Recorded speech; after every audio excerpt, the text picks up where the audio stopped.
Alright, cool. Hello. Hi, everybody. Welcome to Legend of Zelda Hourglass from Nintendo DS.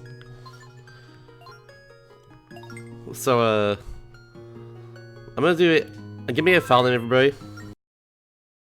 Alright, never. I already asked the chat to give me a file name. You already had your chance, but you said no. So, we're just gonna do that, because I like that. I like Anime Boy. Never see his name randomly in the game, feel free to spam the emote. Before we start the file, I'm going to change it to fast. I'm changing the text speed to fast right here. You can't see it because it's in Japanese, unless you can read Japanese. Because I can't, but yeah. Anyways, I'm going to count it down in 3, 2, 1, let's jam. So yeah, the plot of this game is that it actually takes place right after Wind Waker. This is technically a sequel to Wind Waker. So you're on the ship and everything, and like getting out of there and all that, and eventually your crew stumbles upon the ghost ship, and then like it takes Tetra away, and then you wash up on the shore right here, and then now you're right here, something like that. Bad start. I've noticed as well too. Whenever you roll 4 times in a row, the 4th roll always make you look dizzy. Just kind of weird, but yeah, a lot of the movement in this game is gonna be based around that, based around not becoming dizzy all the time.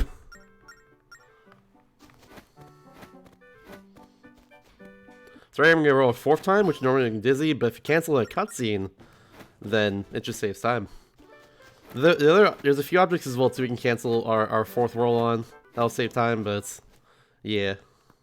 This guy appears Oshus, by the way. He is a... Or we call him Grandpa, I guess, most of the time. Ciela is the name of our fairy here. And she's kind of like... She thinks she's like Grandpa's, like... granddaughter or something. Something like that. Like, he at least takes care of Ciela, at the very least. This is the first puzzle of the game. Is draw 7.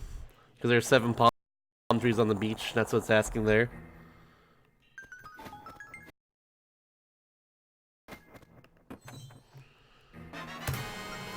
Also, I'm gonna have splits on the backgrounds, just so y'all are aware. So if you hear any spacebar noises, it's that. Okay. Oh my god, I'm dropping a lot of frames. What the heck? The frame drops are on my end. I'm gonna fix that in a second. I need to go get an Ethernet cable. Hold on one second. I'll be right back. I don't know what happened. Actually, enjoy the music here while I go do that.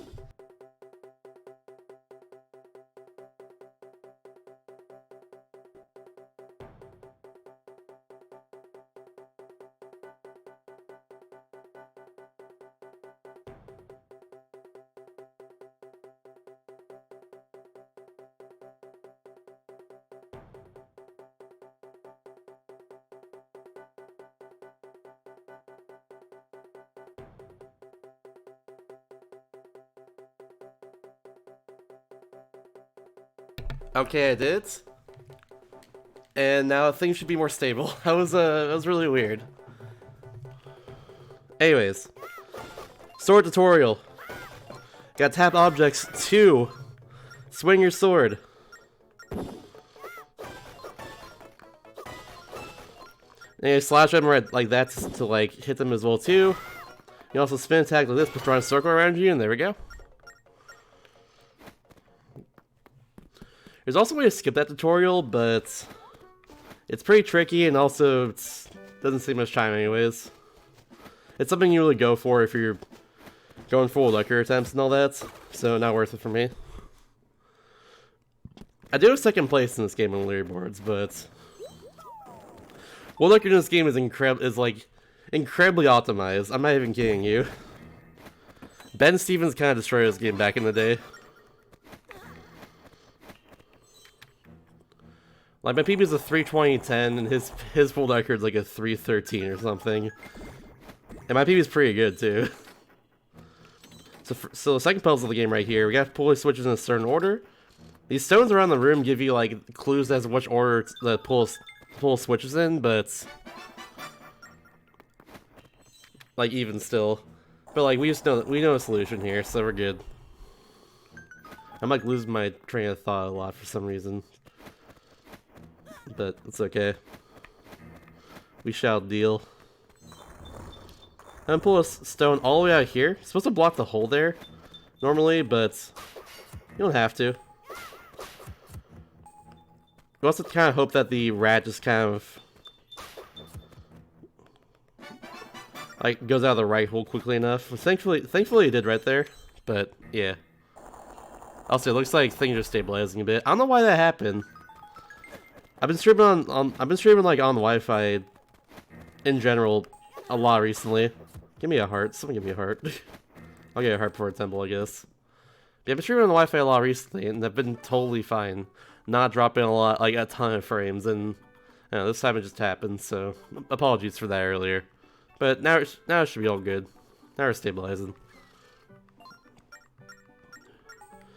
But yeah, you're gonna hear some beeping for a second, so enjoy the beep strats. Our goal is to find Captain Lambeck right now. There's a ship right there. However, he is currently gone and missing. I'm trying to figure out where he is. This guy says he's at the milk bar, so I'm gonna check over there.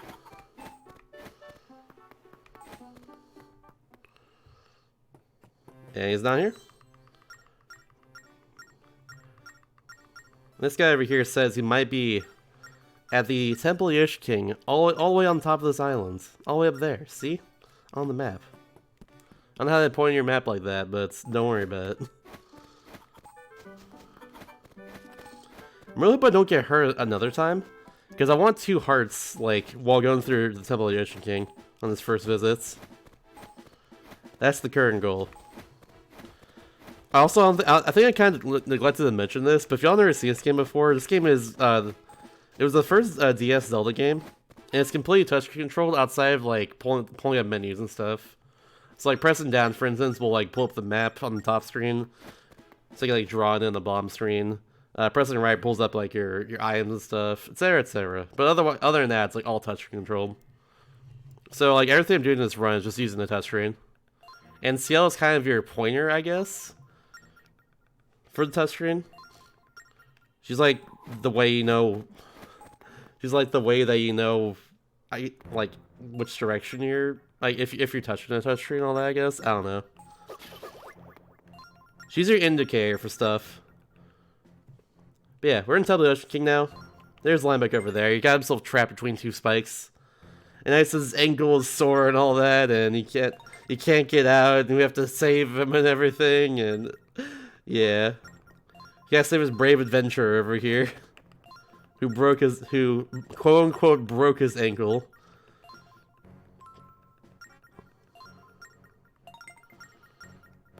So yeah. The whole gimmick of the Temple of Yish King is that these safe zones, which are these purple areas right over here, they'll keep you safe and it won't hurt you or anything like that. So like right now I'm losing health very slowly because I'm not in a safe zone.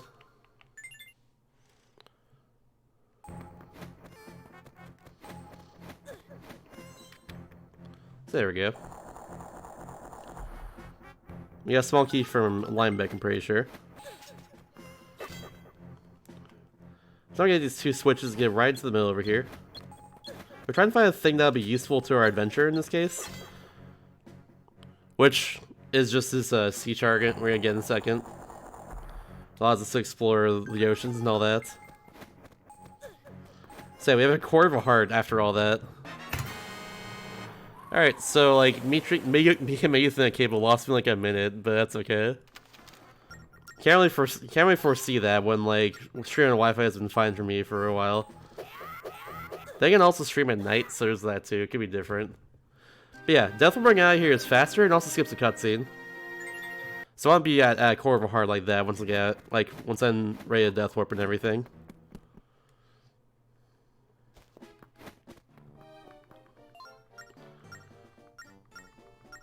But now we go on. So here's the first little difference in the Japanese version compared to the English version. For some reason, that map screen is pulled up there. I'm talking to Lambeck, but the English version of the game, that doesn't happen. I don't know why. Overall, the Japanese version saves time, like a lot of time in this speedrun.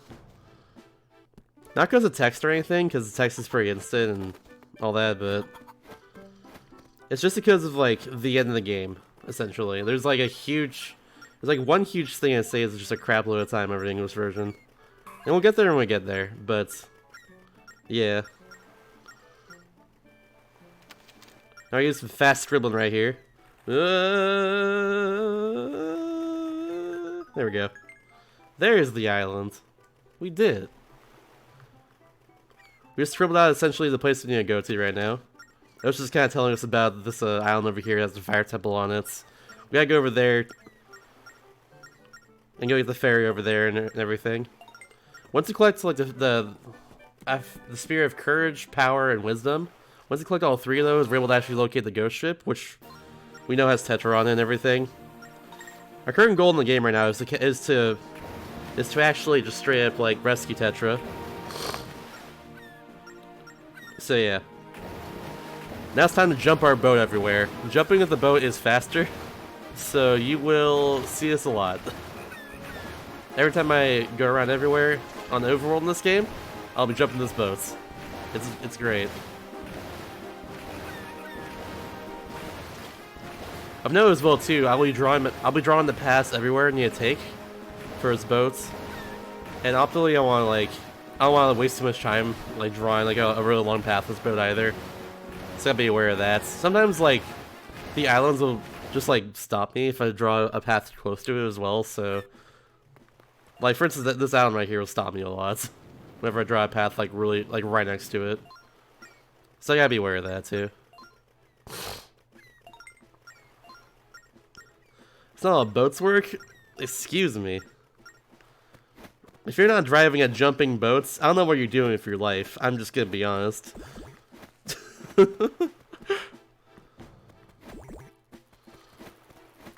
So right now we're gonna go right over here. Normally you do this part like seconds on this island. No, first off you go to like a certain house and go find the asteroid, the lady you're supposed to like rescue right now, or go see what's up with. Right now we're gonna go and visit her assistant here, who happened to die on an adventure. So please give me an F in the chat for KO. Poor guy. He died on the first island of the game before a temple even happens. It's pretty sad when you think about it. Yeah, get his cutscene out of the way early allows us to like solve the puzzle inside this area like without like going outside of it again and. Nope. There we go. Without like going outside of the house here again and wasting time. I'll just do this whole like house excursion here in one trip essentially, which is good. All right, first major fight of the game. Here we go. Oh, I missed it. Good enough. Jump slashes do more damage. I don't know, I'm surprised the cutscene like pulled me in there. So that's a fun little feature. So right there is a fun little feature of the DS. This game uses the DS microphone a lot, or not a lot. Usually less than the Spirit Tracks does, which is sequel to this game. But yeah, this right here is why we talked to KO earlier, because otherwise we wouldn't be able to do this puzzle until we talk to him. So yeah, this is a speedrun.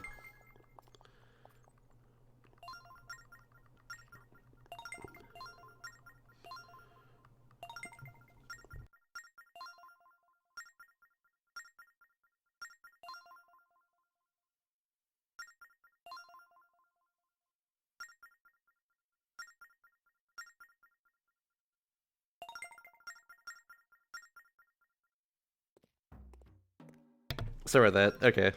We're gonna have kind of like a stuffy nose, so I had to blow real quick. Mic is muted. Anyways. So, like, Ashley's basically telling us our fortune. She's gonna tell us we gotta go to the temple on this island to find the spirit of power and all that, and yeah. That's our current goal, to do exactly that. So, we're gonna do that. There's a lot of dialogue in between, though. I'll never advertise this game as perfect by all means, but a skip cutscene button would have been nice for sure. Or rather, it has that, but I mean, one for dialogue would be cool too.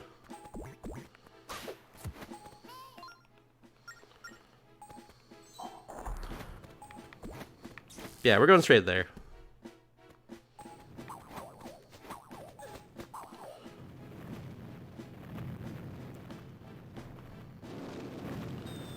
Yeah, for a lot of games, for some games, like, it's faster in a different language. In this case, this game's faster in Japanese. Because of, like, a certain glitch happens later on in the run.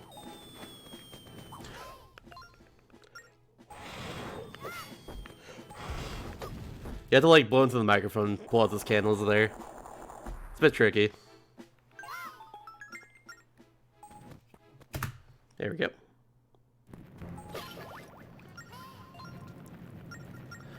There's actually a lot of blowing into the microphone early on to this game compared to like the rest of it. They kind of like stopped doing that as much later on, which is probably for the best.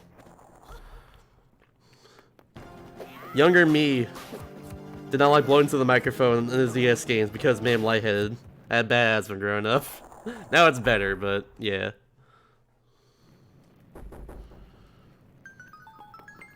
The keys are also random where they go there, so you gotta be aware of that a lot of time. Hope they go in like a good path, I guess.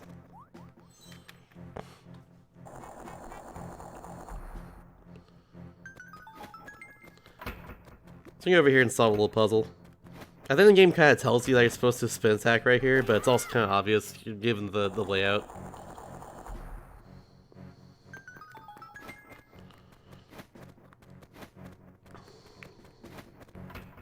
Oops, meant to roll there.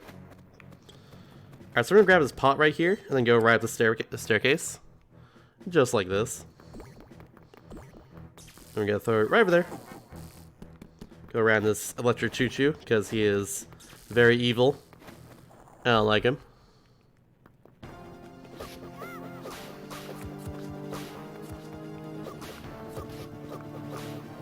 Ah. Could've been cleaner, but that's okay.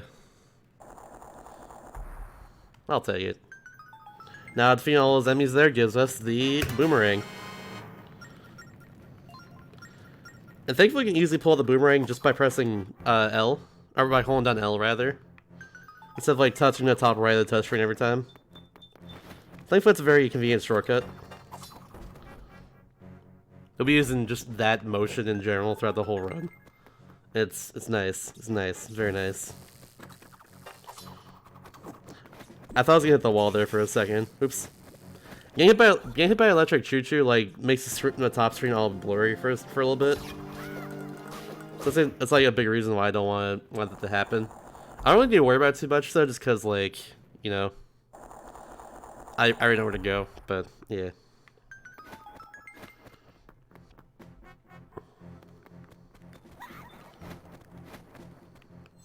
Her pull two switches right here.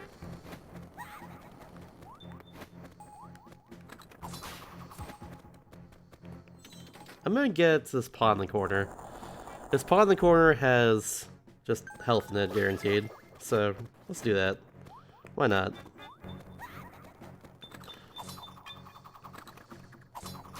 Alright, cool. I'll take that. That rat is actually the worst and it's kind of random where he spawns and like when he spawns, so I gotta worry about that a lot. Oh my god, just hit that. There we go. Nice. Falls All Games Pure and Wi-Fi Hourglass. It's a game I grew up with and played a lot growing up. And I kind of really enjoy it. And also a lot of people haven't really run it too much. So I thought it'd be fun. And honestly, this game's really fun to run. I actually like it. I like running this game a lot. It is a little bit intensive on your hands though, but the run in general is all about like it's just a lot of like execution optimization stuff like that. There, for instance, we solved the puzzle and then just went all the way to the door where the small key is after you get that puzzle solved and everything. Stuff like that. Yeah, it's a really fun run, and like I enjoy this game growing up as well. Also, these keys are not behaving at all. You cannot hurt these fire keys. You cannot hurt with your sword. You can only hurt with a boomerang or any other item really. So they're a bit annoying to get to destroy. And also in this case, like I have to use the boomerang just for everything else. It's also random where they go to. So in that sense, they're kind of the worst. Because I can just lose a lot of time through luck really onto the run because of them. But yeah. Yeah, I like this game personally. This game doesn't sit right with like every single person in the world, and that's totally okay. But it sits right enough with me, that's all I know. Oops.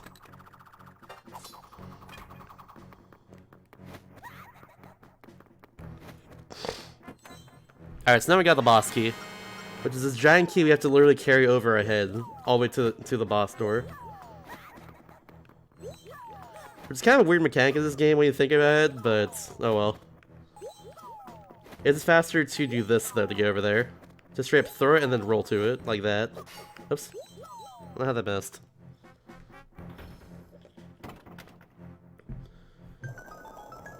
Yeah, honestly, this run can get pretty intense. It's like a 3.5 hour run with like... Yeah, it's like a 3.5 hour run or so. Oops, I'm gonna get this for safety. 3.5 hour run, it's like very execution heavy, pretty much. With only one really big RNG hell segment, so hopefully that goes well too, once we get there. Here's the first boss of the game, Blaz. If you look at the top screen here, you notice it has like 1, 2, and 3 horns for some of these parts. I don't know what to call them, like some of these... Yeah, just some of these parts. Just some of these... Like, well, he splits up like that. You gotta essentially get them in order here. It's like 1, 2, and 3. Like that. And then we're good. We're also gonna stun the boomerang as soon as it gets back to normal. Back into one piece.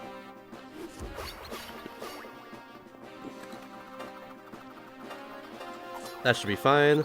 Yeah, that was a pretty good look. Nice. Nice, that's pretty good.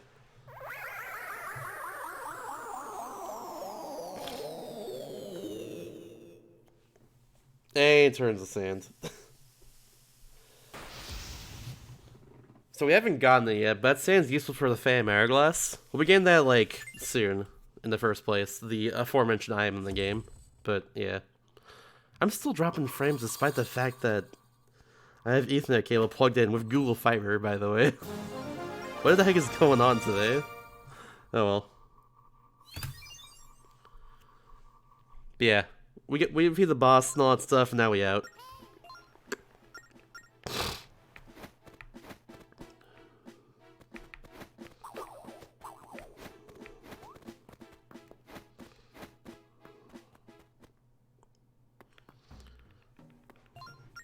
I get back here to Astrid. She tells us like where to go next and everything. Astrid is like essentially the person you want to go to if you ever lost in this game. Because when you go back here, she'll tell you like where to go, guaranteed every time. Unfortunately, you have to go back to this island every time you're lost and everything and don't know where to go in the game, which is kind of inconvenient, but whatever.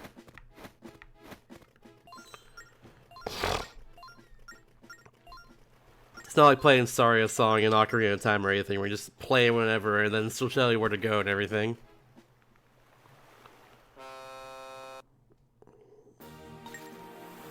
Oh no. There we go.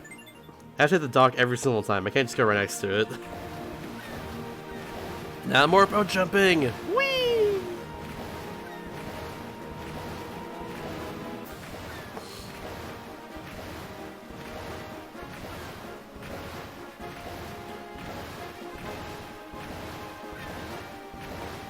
Whee!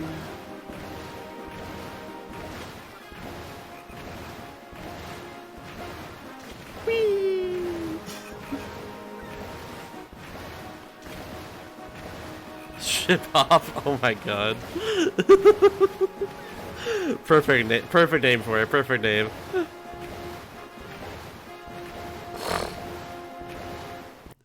Hey.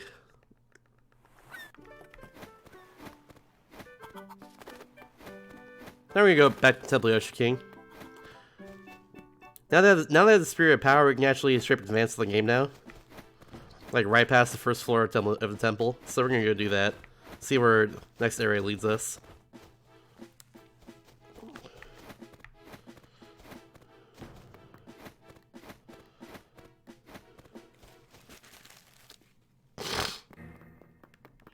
I think I'm like just starting to get a bit sick right now. That's a bit unfortunate because like my note. It's been unfortunate, but hopefully I'll persist through this run. I don't know what's going on. I didn't feel sick yesterday at all, but today, I don't know. I don't know what it's about today.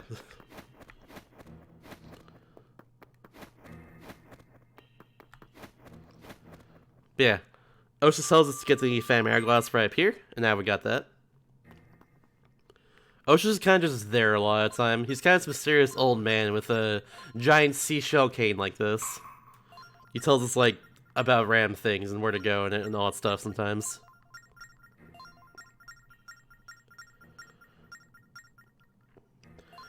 And now he's basically just telling us, go into the temple and go past the door there, now that you have the Spirit of Power. And Lineback's just being silly as usual.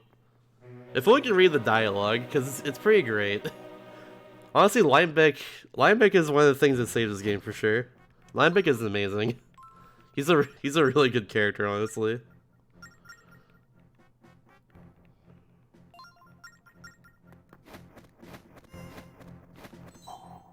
This was my favorite part of this game growing up.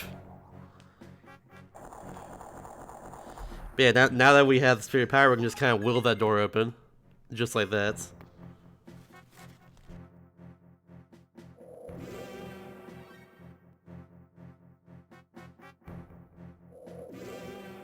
And these enemies that spawn in are called phantoms. You not want them to see us. If they see us, that's bad news. Most of the time, unless it's on purpose. Essentially, if it hits with your sword, we lose 30 seconds, go back to the beginning of the floor. And that's not good. That is slow, and I don't like that. I like fast. Everyone else like fast in here? I like fast. I like going fast in video games. That's a pretty cool thing, I'd say. I like doing that. So let's go fast in the video game, that's what I'd say. Damn, we got Hex. So I'm gonna detect it here on purpose, because if I do that, it allows me to go right past this guy. And if hopefully this all goes correctly here, so I don't turn around. If I turn around, it loses me a little bit of time. That's not good. Yeah, they didn't. It's perfect. I'm gonna do that on purpose. Get this key up here, and then get the last on purpose. This saves me a little time running all the way through this room again.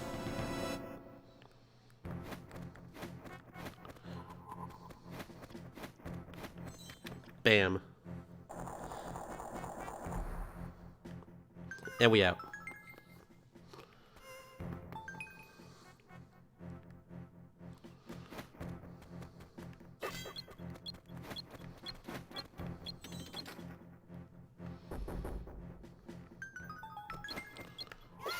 So on this floor, we're gonna the key spawn's right there. Normally you have to go all the way around to get that, but you just kind of do this, and it works. Just get a key through a wall, no big deal or anything. That probably saves like a minute, and you do that every time you go through here.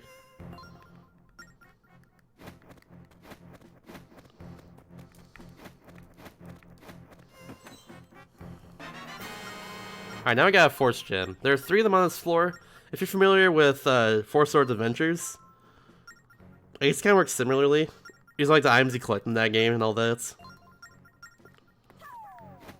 In this case, they're kind of heavy. If you pick them up, they're kind of slow and you like moving around and all that. So we're just gonna throw them over here and just move on.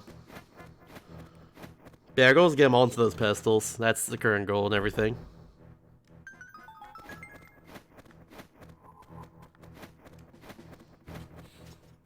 We gotta wait for this guy, unfortunately. And we get rid of him like that, and he also gives us a small key. That's very useful. I missed the key! No!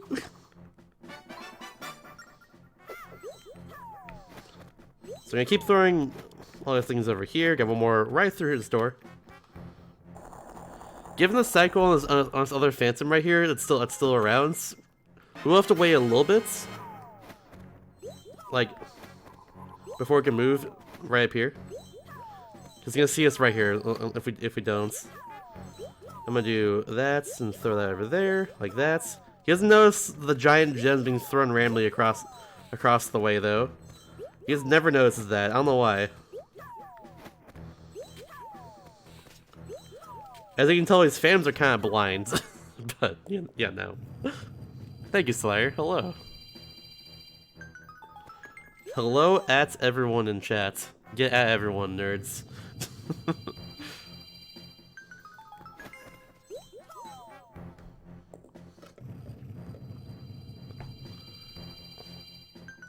Yeah, that's the fastest way. That's the fastest way we know of to do this room right here. These 4 steps are gigantic and heavy, and that's really the best way we know how to do that.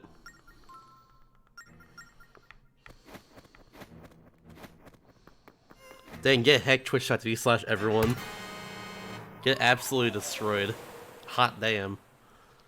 But yeah, going through all those 3 floors allows us to get the Northwest Sea chart. Now I can go over there, essentially. Oh no, I'm dropping more frames. I don't know what's going on with my internet today. What's going on today, dude? That's so whack. Hopefully it stabilizes soon. I can't do anything about this. I already have the Ethernet cable plugged in. But yeah, I'm just gonna drop a lot of frames all of a sudden for no reason. Don't know what's up with Google Fiber today. Like, I have Google Fiber. It shouldn't be happening. But whatever.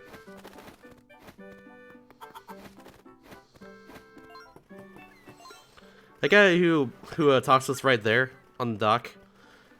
Oh wait, hold on real quick. Gotta blow the dust off of that map there.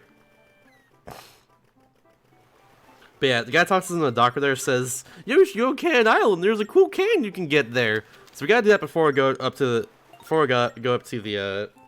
Northwest Sea. We also can't go directly upwards to the Northwest Sea because the game just stops us. It'll cause a cyclone to appear, and we just takes us back to the Southwest Sea. So we're gonna go over here to Cannon Island real quick and go get the cannon. Now we're jumping. We're ship hopping.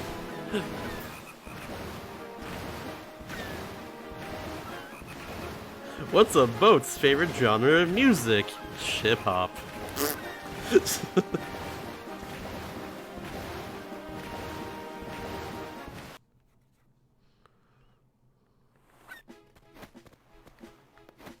It sounds also interesting for the first time, the whole mail mechanic.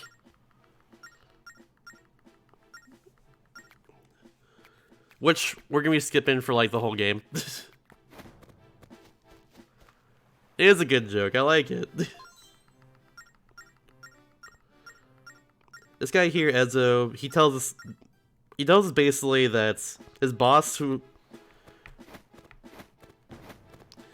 like locked behind a door right now, and the only way to get over there is to go all around the island to go disturb him so we can get a cannon. So we're gonna go do that. We're gonna go all the way around the island and invade his privacy so we can get this cannon and advance the game.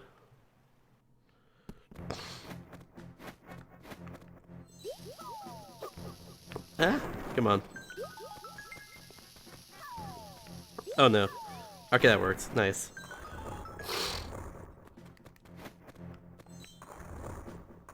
More block pushing puzzles. Actually, it's like our first one in the game. Never mind. Or I guess technically second, because like the first cave we went into had one. But it was like that's like a very minor one, if anything. Get out of here. Get out of here. Man, those rats were jerks. What the heck? So the mechanic of the bombs here, I'm throwing them and then slashing with my sword. If we're far enough away, it will not hurt us. Ow. But right now I'm doing a bad job being far enough away. So I got hurt a lot. This rat's the worst. I need health like super badly.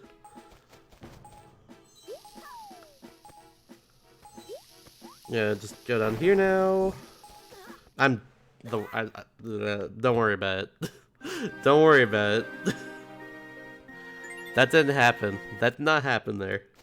Don't worry about it. Oh yeah, that's right. The blocks are already gone. Yeah, I forgot. Through magic, yeah. That's how that happened. Magic. Ooh. Zelda magic. Whoa. Anyways, we hit that tree right there and gives us 200 rupees. That's kind of a thing, kind of an Easter egg that's told to us later. Is that there's 200 rupees in that tree? But we already know that, so we just get it. We need that for later. Yeah, here we go. We're talking to Edo, the guy who makes the cans and all that, and yeah. He wants it for 50 rupees. Like, give me 50 rupees. Give it to me for the steep price of 50 rupees. Ah. He's like that essentially.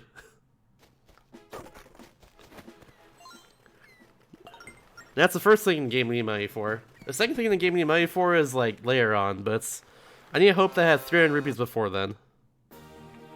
I'm kind of relying entirely on RNG drops to get rupees in this run. But thankfully only need it for like 2 things, so we're good there. But yeah.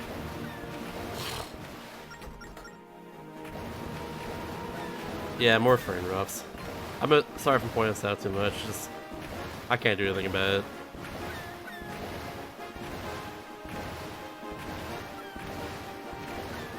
Never played Zelda, seen it played before? Honestly, I kind of don't blame you. Personally, I grew up with this game. It came out in like 2007 or so, when I was like 11, I think. So I enjoy it because I play it a lot. Especially I knew like people who played it back in like grade school for me. But yeah. It's a fun game. This is also a sequel to Wind Waker. Fun facts. Alright, but yeah, now that we have the cannon, we can actually blow up these rocks over here, which were blocking the way before. So we're gonna go do that real quick.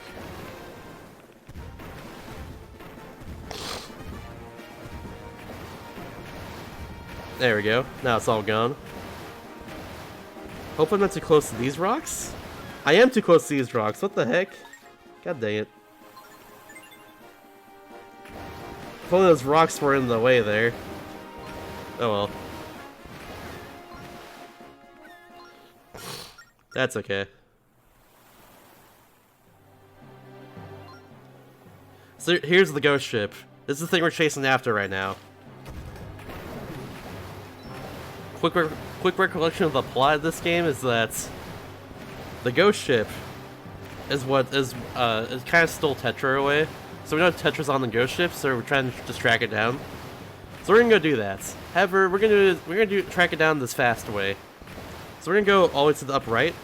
We're gonna go all the way really close to these rocks on the side here, and then instead of going all the way to the top left of the map, which the game wants us to do, we're gonna go just right over there. And that allows us to kind of just bypass the ghost ship as a whole.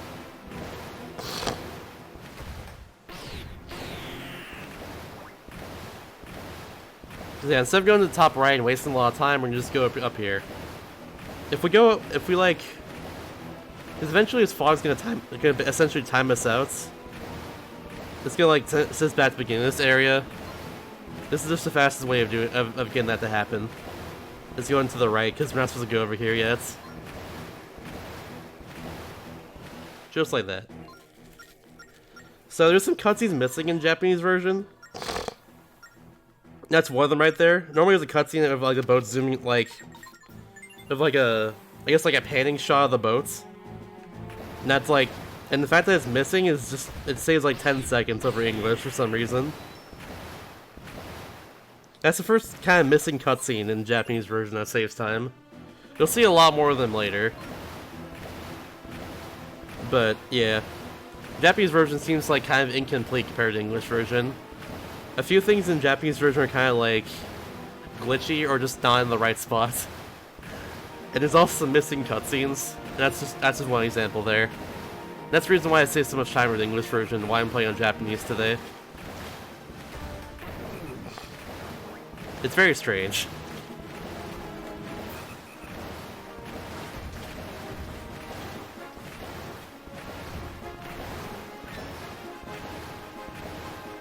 Alright, but now we're going down this island over here. This is about Lita Islands. We have nowhere else to go right now, considering the ghost ship just, you know, left. So this is like our only way to go now that we have this area unlocked. Limbeck's like, this island's spooky, we shouldn't go on it, let's go back on! And it gives us yes or no prompts. If we say yes to that prompt, we go back on the ship. Which is useless, because we need to go on this island. He just kind of takes us back on the ship for some reason. This guy's like, my father's missing. He was a great adventurer. Now he's gone. I hate you. Go away. No, wait, come back. I like you. All of a sudden, fine. I'll tell you where my father went and everything. He has a secret stowaway. Let's go see that or whatever. But in order to get there, we need to get this shovel. So we're gonna go do that real quick.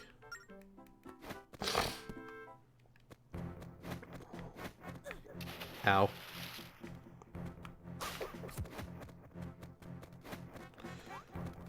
Oh, I did not roll there. Sometimes you just kind of accidentally not fat finger, but like, I guess fat touchscreen the roll button. Sometimes it's easy to just accidentally touch the touchscreen here and get a roll. So all I do for rolling this game is just squiggle. I think I got the red rupee. I need this red rupee here. Alright, good, dude. Perfect. That mean always drops a red rupee, so perfect. These pots always drop a heart, so it's also good.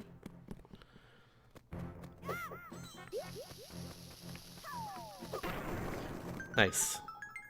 Now over here is the shovel. One of the items in the game. We need that to dig up. Essentially, dig up a little spot on the beach over here. Oops. So I can figure out where to go, or the path. So you can figure out the special path to like get to where the ghost ship is and everything. Because yeah, Romanos, which is the person who like tried to kick us out of the house a second ago, he tells us of a special path that his dad went through to get through the Northwest Sea to get to the rest of it and everything. But we're gonna kind of just ignore that because we already know the path already, and the game hasn't checked that we like went to the area where we can like figure out the path and everything. So yeah, we're just gonna go straight over there and then do the thing.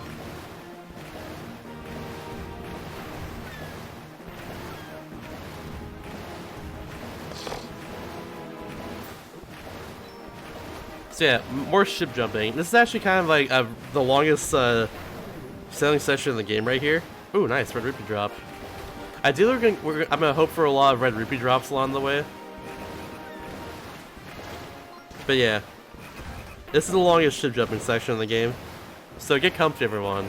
If y'all want to ask any questions about the run, about me, just any questions in general, feel free to do that during this segment here. I'm all ears. But yeah, AMA.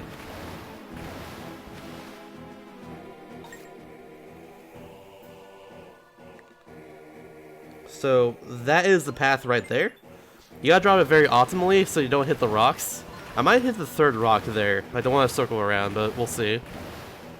Thanks, Anastep. Have a good one then. I'll see you around, dude.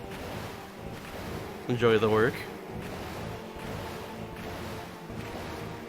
There's also a lot of barrels around, like exploding barrels around this this area.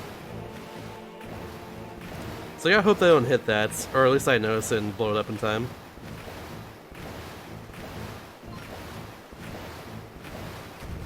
Thoughts on donating to save the children? You should do it.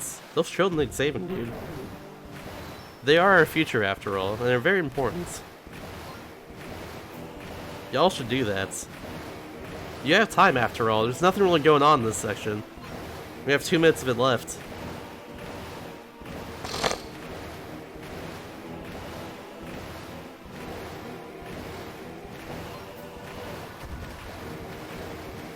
I might hit this rock right here. I'm kind of scared. Maybe not. Nope. Perfect. We're good. Nice. That was good.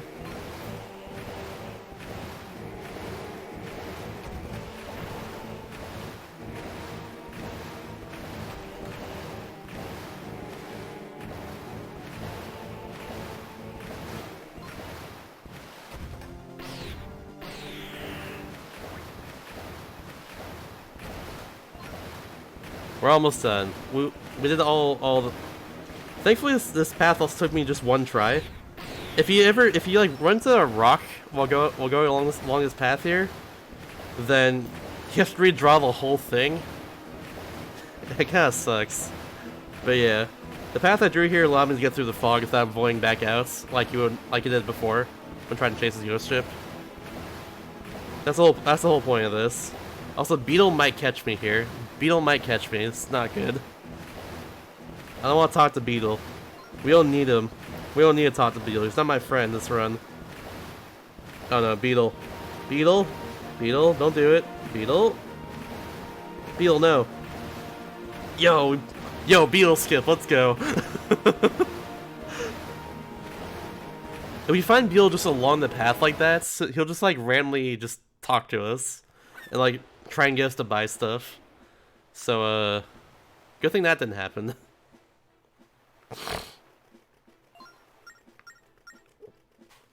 But yeah, we're on the Wind Island. I forget the name of it, but this is the island where the Wind Temple is.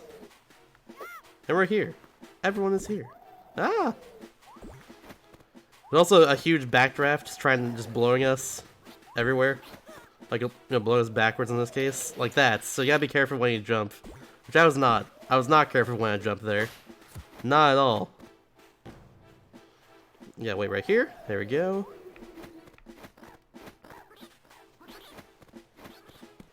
These pots always have hearts in it, so I'm just gonna take that real quick. I'm surprised I was dizzy after that. Minor again, every fourth roll makes you dizzy in this game, which is kind of annoying, but at least I can route around that. By like rolling at certain times compared to others.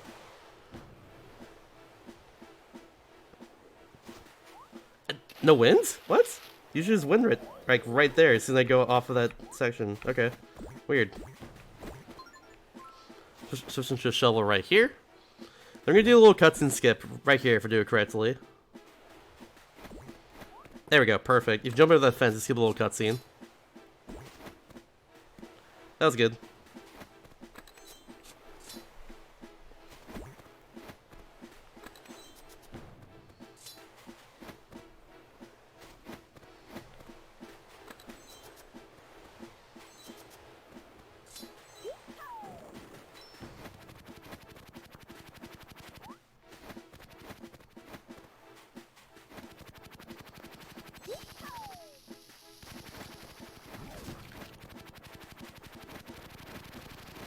Oh no. These enemies here kind of suck. They just eat you up like that and waste time. We got below 3 fans on this island in order to actually unlock the 8 temple area. So that's our current goal right now.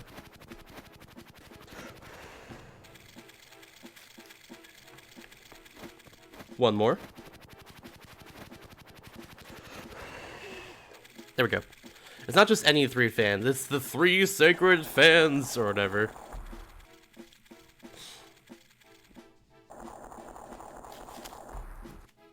I'm not even kidding, it's referred to as such.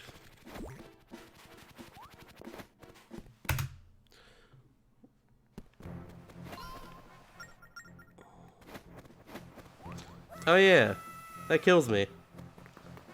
There's some wind cycles in this temple here, now that we're here. That we gotta be very careful of.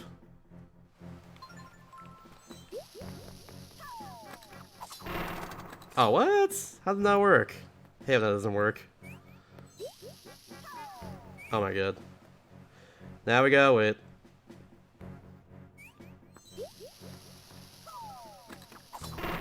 Alright, there we go. I don't know why it didn't work the first time, but oh well. You can just blow up the bombs with a boomerang like that, and it works.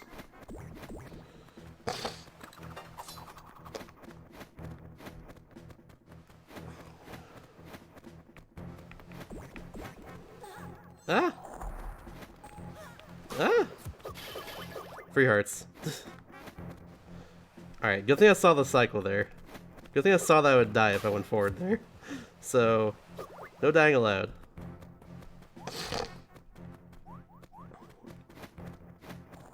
Alright, cool. So, you snakes died to the boomerang. I kind of messed with the fight though. You're supposed to draw a circle around, but that's okay.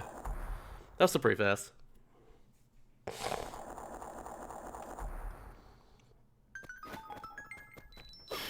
Get some free rupees right here, because we can.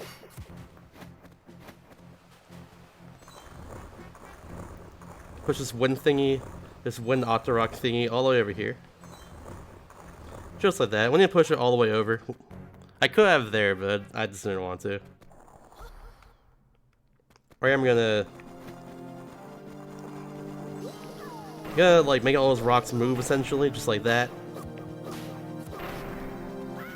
And destroy those choo-choos inside of them. Those are rock choo-choos. They just have rocks like on their heads that you have to destroy with a bomb. Or later on you destroy with like the grappling hook, but we're not there yet. Get ahead of myself.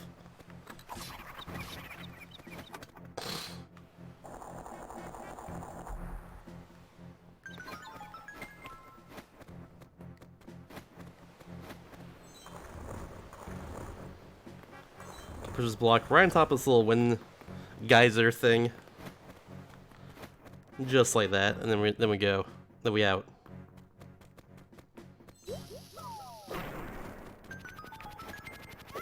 Oh wait, I did that wrong. Let's throw a bomb at that enemy there before we went over here in the first place. Oh well, that's okay. We'll just get eaten once, it's fine. No biggie. We gotta uplift the 4 sacred wind geysers here. Or whatever. If we dig up all these 4 holes right here, then we can just advance. All these torches will be lit and stuff. Now these doors will open. 2 of them, in fact. 2 doors will open.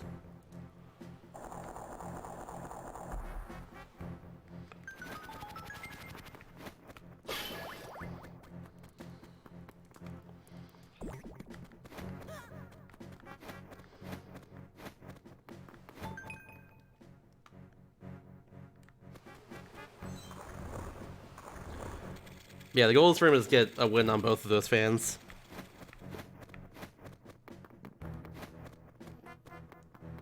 So that's what we're gonna do. We're gonna do exactly that.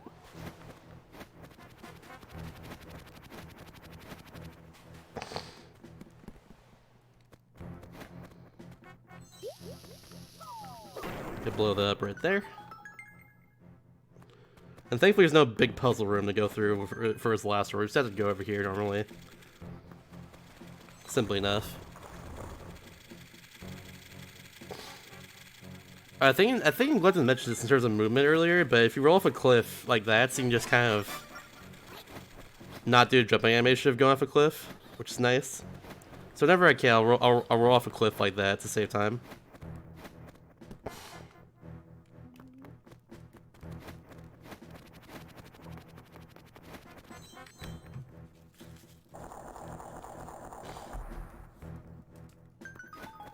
Alright, and now we open that door, we have the bombs.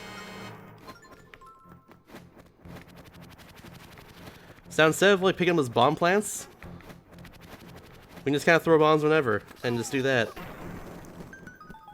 It's nice. Threw a bomb out there first and foremost, because it allows the bomb to start ticking down a lot faster.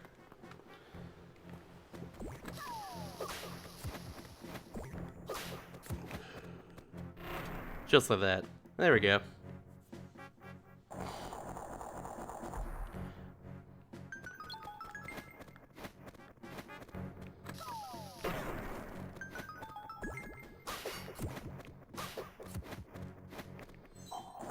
I love all these doors right here. You kind of just like telepathically over them sometimes. Like kind of just like pulling your hand out and it works. Oh no, I have to wait. Ah, too early. Come on. There we go, 4th try. That's a bit tricky to do there, honestly. I'm gonna get both of these. Now you have the boss key, and the boss key is like, the boss key door is like right over here. Easy every time. 4 first try, hell yeah. Hell yeah. 4th try. Ah, the wings! Woo! Then I command thee to open. Alright, so here we go. Second boss of the game. I forget his name, but he's kind of like, he's just like a wind Octorok. This isn't Gleeok. No, it's not Gleeok. But yeah, here he is. Our goal, we have to do this every time to blow him up. Then we can throw a bunch of bombs at him because there's more damage than your sword. If we do this correctly, we can kind of do a 2-cycle here. Hopefully it spawns a good... Hopefully the tornado spawns a good spot, like that. Almost got him. That did not work? What the heck? That didn't work. Okay. I'm surprised, like, those bombs didn't hit him there both those times. There we go. Alright, so there we go. A little bit of bad luck there, but that's okay. That boss is a bit weird sometimes.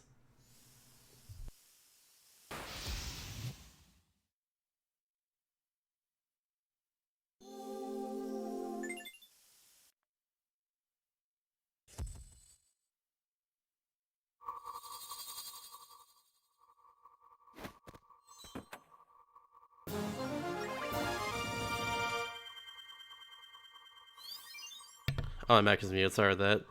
But as per usual, after being temple, we got one of the spirits, aka Spirit of Wisdom now. Now I see the last one, Spirit of Courage, once we get to the Courage Temple.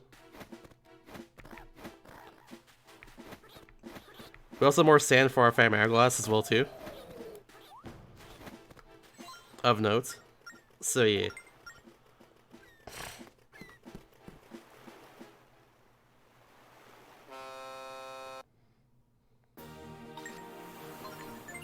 So I'm just gonna go directly. Beetle, I don't want to talk to you. Go away. Poor Beetle. But yeah, I'm gonna go right over here, just in the corner, because there's an undiscovered island over here that'll benefit us very greatly to go to and complete.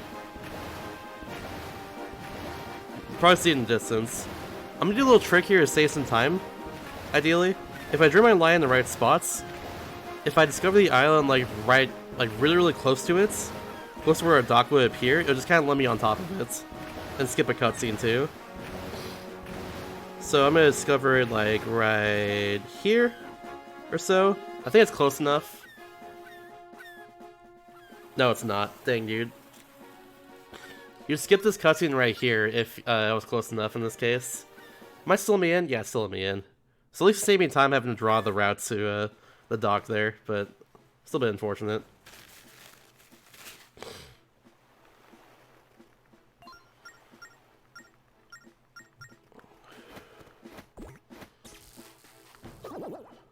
Boing. So this island has no map, as you can see. The clue to the clue to get inside the middle of this island is to solve the puzzle, which in this case, like, this island actually looks like a whale, and that's I don't know what it's called. I'm gonna call it boing, because that's the noise it makes. That boing, it tells us where... Or Sheikah Stone, that's what it's called. Sheikah Stone. Forgot what it's called. Anyways. Sheikah Stone tells us, like, the order. It tells a little riddle of, like... Which Sheikah Stone's gonna hit along the way. And in what order to, like, actually... You know, spawn the bridge to get to the middle of the island and get where we need to go. So you essentially hit the tail, and you hit the spray out of the whale, you hit the fin, and then hit the eyeball, which you just hit right there, in order to spawn that bridge.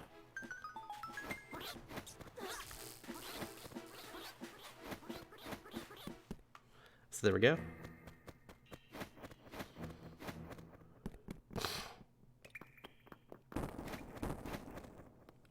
And now we're here. And here's a Cyclone Frog. You know this game's a good game because it has frogs in it, after all. Frogs are good.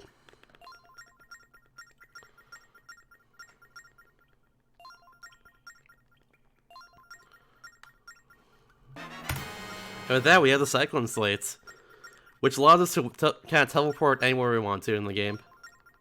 Well, not exactly anywhere, but like we need to hit these. We need to like get attention of these frogs around the whole world. Oops. And if we hit those frogs, then allow us to teleport there whenever you want to.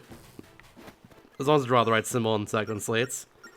So speaking of which, we're gonna go do that, get one of those right now, before we go back to the temple.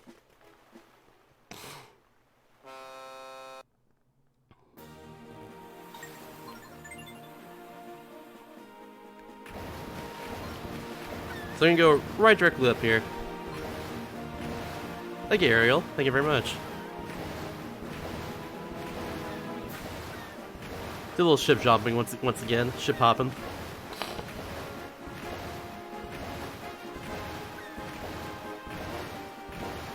Are we gonna catch Beetle a second time? Oh no. I don't want this. Where are you, Froggo? Where are you? There he is. Oh, there he is. Okay. It's like, where's he going? But we have the frog right here. It tells us a pattern, in this case being like a backwards N. Like that. It wants us to mark it down, but... Oh, whoops. There we go. We're not gonna do that. Now we're just gonna save and quit out of here, because this allows our ship to get to spawn back in the, where we just came from. It saves a little time movements. This cutscene is gonna appear every single time right here. Or every time, or the first time we actually quit out of the game. So yeah. Hopefully I have more than 280 rupees going to his temple. I'm gonna hope that I get some good rupee drops right here. Like that, nice. Need one more red rupee in that case. I usually find like 4 enemies along the way. Perfect, alright, so we have enough for the cannon, officially. Or for the salvage arm once we get there.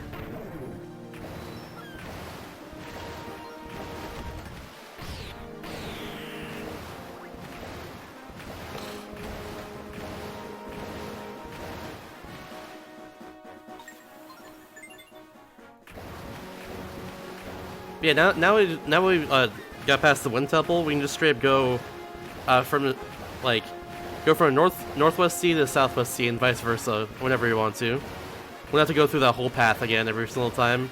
I never knew that as a kid, so I'd always go through that path the way you'd always do every single time, just go straight between each sea. So thankfully we don't have to do that anymore. Thankfully it's not a thing.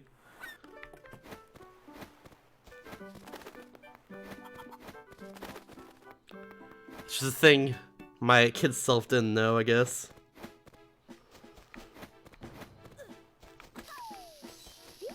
Just gonna do this. Perfect. Perfectly timed that. Now low on hearts, but that's not a concern. We're going to the temple very soon. This temple has free health everywhere.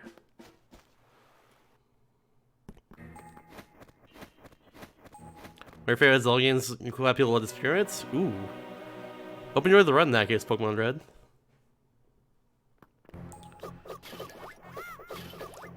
Yeah, I think personally Spirit Tracks is the better Zelda game of the two DS Zelda games, but this is the better Zelda speedrun, at least, in my opinion, of the two.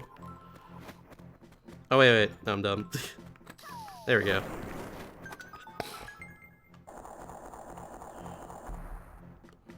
Now that they have bombs, we can just straight up, like, create a shortcut off these floors. In this case, instead of like going all the way around this area, we can just kind of blow up that wall there and just go straight past like that.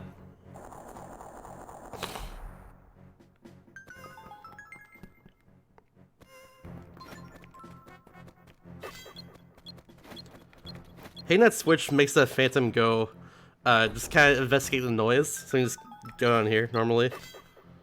And you just won't notice us or anything. I'm just gonna do this once again. Get this. Oh, didn't get the key.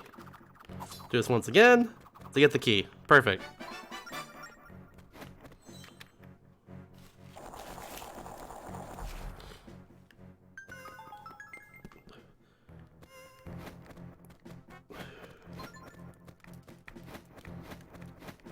Now they have the. Okay, so now they have the shovel. I can't equip the shovel. Let me equip it. Just, there we go. Anyways, now they have the shovel, we can just use that to... Instead of hitting the switch to the left over here, we can just instead just dig up a little hole over here. Like that. So we can get up here and take out this phantom. Bam.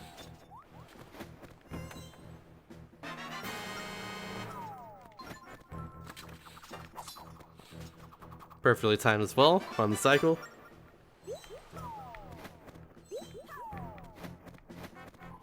Up.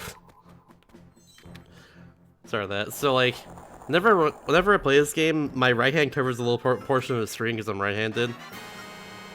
That's happened right there. I thought I was like going the right direction and everything, but instead at the wall there because I couldn't see it. Another little obstacle of running this game is your hands just getting in the way sometimes. That's alright. A little close to him, but I'll make it work. If you go too close to the Phantom, he'll detect you anyways.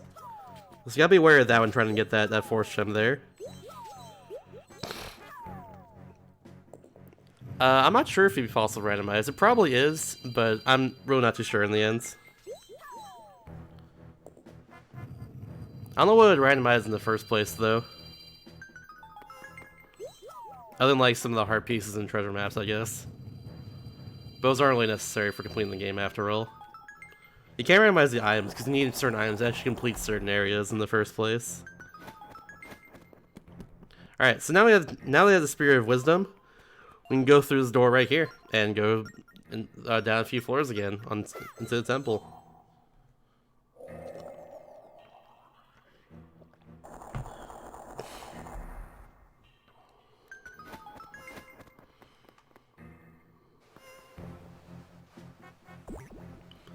So using the same kind of boomerang setup we used on the second floor, we're gonna use that for a small key as well too here. To basically skip over this whole floor. Hopefully I get this first try. This one's a bit more tricky than the other one. Gotta do that. Nice, there we go. Perfect. First try.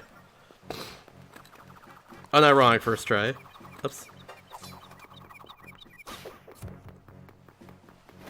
I'm just gonna run right past the Phantom. Because we can. If I do this fast enough, I can avoid this guy right here. But I was not fast enough, so that happened.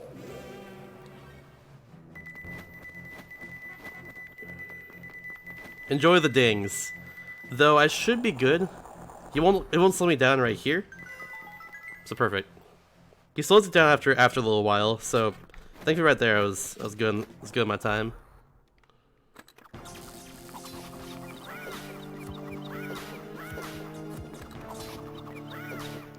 Nice.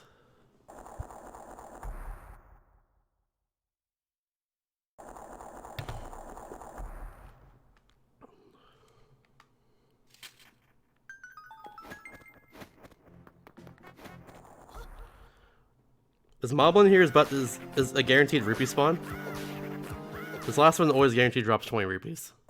Or a red rupee, I guess. So in this case, that allows us to get the cannon. Because we need 300 for that. Well, we need 200 for that, but if we get 300, it covers multiple options. So that's always good. I'm gonna get this, you know, you don't really have to. Just because of health concern. If I'm ever low in health, I'm gonna need that. I'm a little bit rusty at this game. A lot of my movement's not, like, up to par, I guess. Currently, so, yeah. That's an hourglass. You gotta draw an hourglass in the door there in order to advance. Now, here's one of my favorite puzzles just in any video game. I love this. I absolutely love this right here. Check it out. So here's this little crest. It's on this map right here. How are we gonna get it onto our map? Press it down from the top screen, and it transfers to the bottom screen. Just like that. I straight up closed my DS right there to make that work. That was super. I love that. I love that puzzle so much.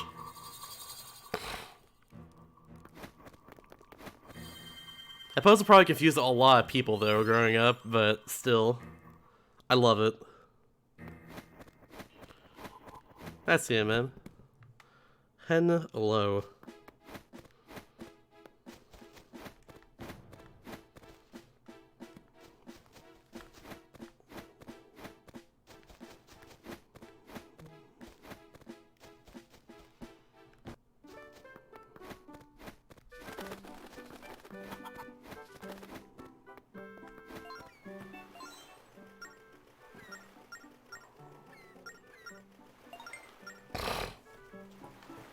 Alright, so the guy in the doctor tells you right now to go to Can Island and get a salvage arm. Whoa! He's all excited about it and everything. So that's what we're gonna do. We're gonna go to Can Island and get the salvage arm. On the way there, we're gonna hopefully get the cyclone frog as well, so we can tell we're back to this area every time we want to. I'm gonna do like this. Perfect. Alright, cool. Yep. That's kind of why I love it at the same time too, because like... Oops. I keep pressing no. There we go. I feel like I can read Japanese. But yeah. I think a lot of people did it before seeing it, and they're like, how do I solve this puzzle? Oh, I hate this, I'm going away. Then we came back and solved automatically. They just inadvertently solve this. I kinda love that. Alright, so I'm gonna blow into my microphone here to determine what price that gets. You can either give me 200 rupees, 300 rupees, 1,000, or it won't sell it to me at all.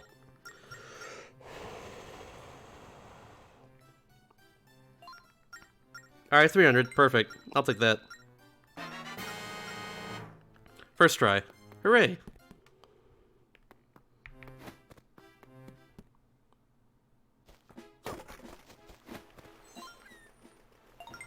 Now we out. The salvage arm is only used for one thing, and one thing only. Digging up the sun key, which we're gonna get right now.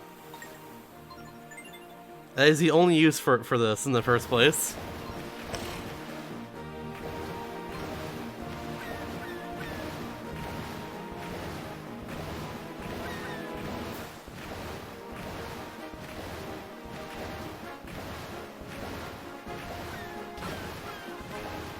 Oh no, an obstacle! Woo!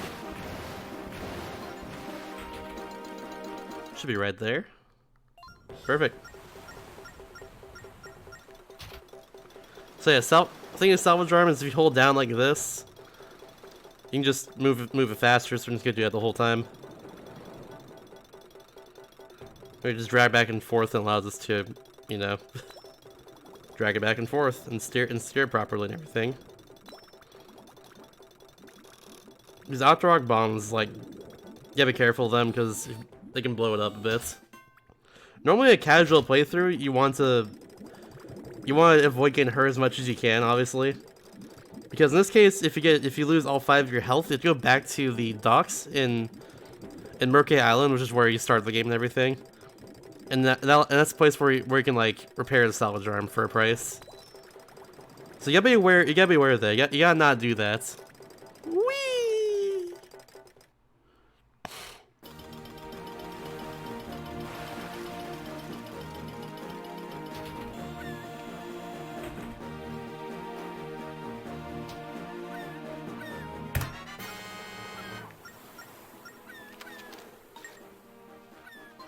Now that we have the sun key, we can go straight. We can go all the way to the Courage Temple now. So that's what we're gonna do. We're gonna go to the Courage Temple.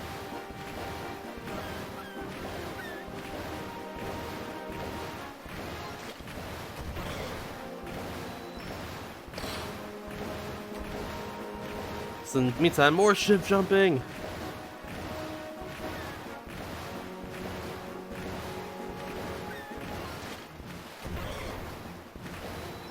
I'm getting all these rupee drops now, what the heck? Let's get 2 red rupees in a row. Make it 3? Make it 3! I'm rich, dude, I'm rich!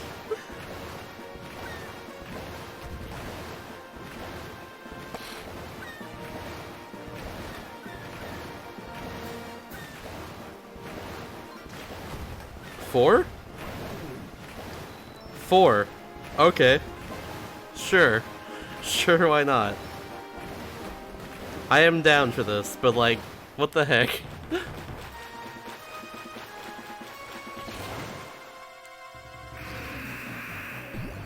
Alright, so you gotta fight his boss right here. He's very simple though in how he works. Here's what we're gonna do. It's gonna draw a path all around him like this. And hit his eyeball. Now I'm gonna stop my ship and make it go like at certain times here. If you do it correctly, he won't do any extra attack cycles. Oops. So as soon as he starts attacking, I start moving my ship. When he stops attacking, I stop moving it. For whatever reason, that interrupts his attack cycles and won't make him do any more, which saves time, of course. I don't know why, but it just works like that. Should be one more attack after this.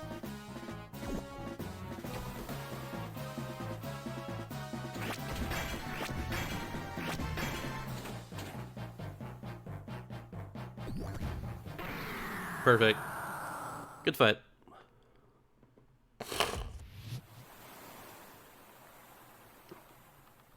Now we can attack for some reason in this cutscene. Whoa! Take the islands. I don't like you.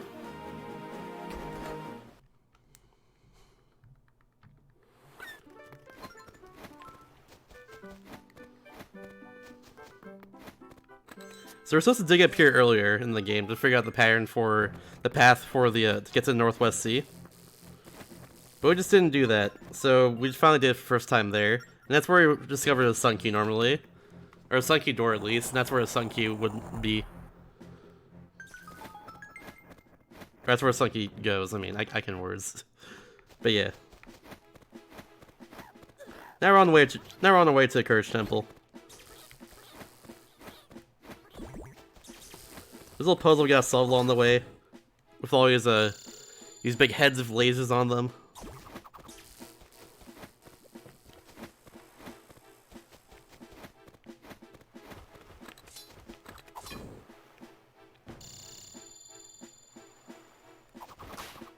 Ooh, take that, Crow. Alright, let's try both of these, I think called Gigazulls. No, they're not. Crap, I forgot what they're called. Oh yeah, Geozards. Which is a sick name. Gotta take out Geozards here.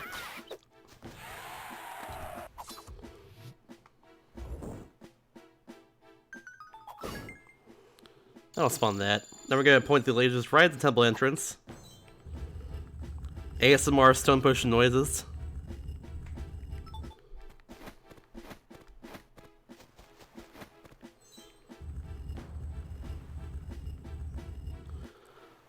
Beautiful.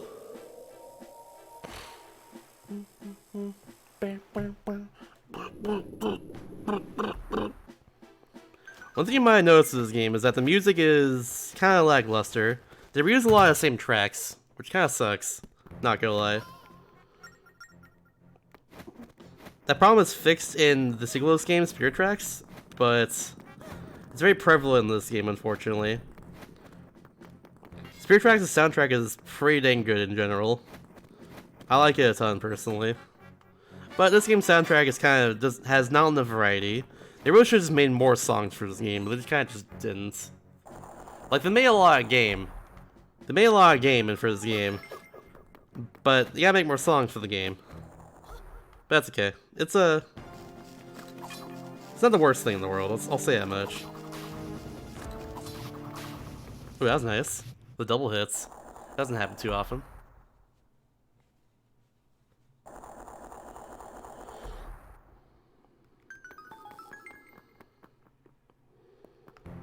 So, Courage Temple has a lot of cycles you gotta make. And, like, these platforms are a huge part of that, really. I'm gonna hit that right there, make it blue, just for later. Now we're gonna wait in these platforms for a bit. Just big chillin'. Large chillin'.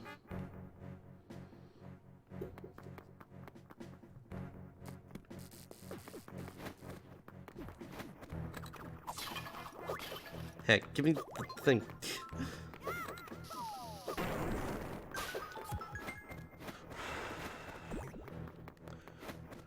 That's a Pole's voice. No, you blow into the microphone to make it just scared, and that lets you the one to kill it. In that case, I blew into the microphone before it even spawned, which just works for some reason. And it saves a little bit of time, because otherwise you're waiting like a few seconds for them to spawn. So that's pretty good.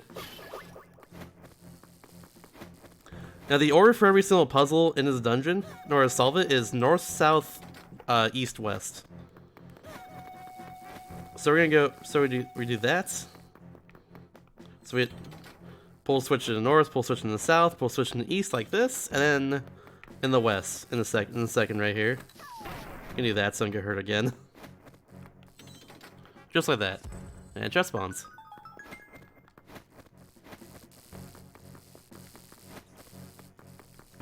The chest contains a circle crystal, or a square crystal, excuse me. As we all know, the square crystal does not go in the circle peg. It goes in the square peg, which is right up here. I'll just open this door right here, too.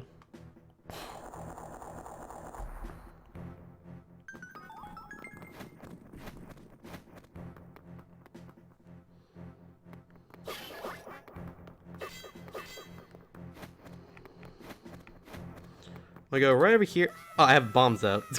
Take it. Good job, me. Did not realize I didn't have my boomerang out, which is what I needed here. Good job, me. Anyways, hit that and make it red. That's what I need to do right now. For later. And over here, in this chest, you got bow and arrow. Which is actually pretty OP in this game. Arrows are pretty dang good in this game. They destroy a lot of enemies very quickly. Usually one-shot killing them. Such as these centipedes right here.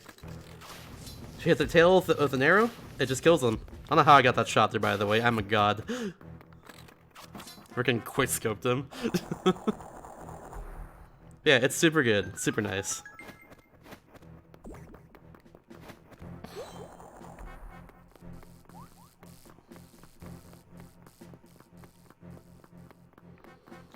So we go all the way over here with it. Put in that door instead. Or that pedestal instead.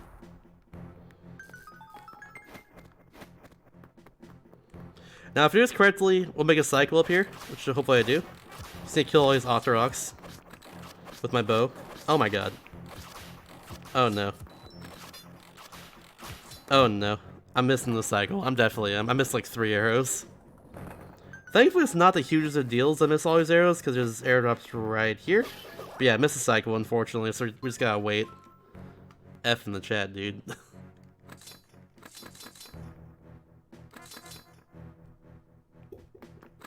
There's also all these keys around here, which I'm gonna hope that I randomly hit with my boomerang. Okay.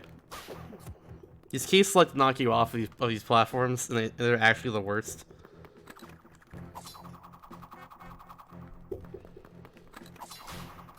Alright, there we go. Good double kill there.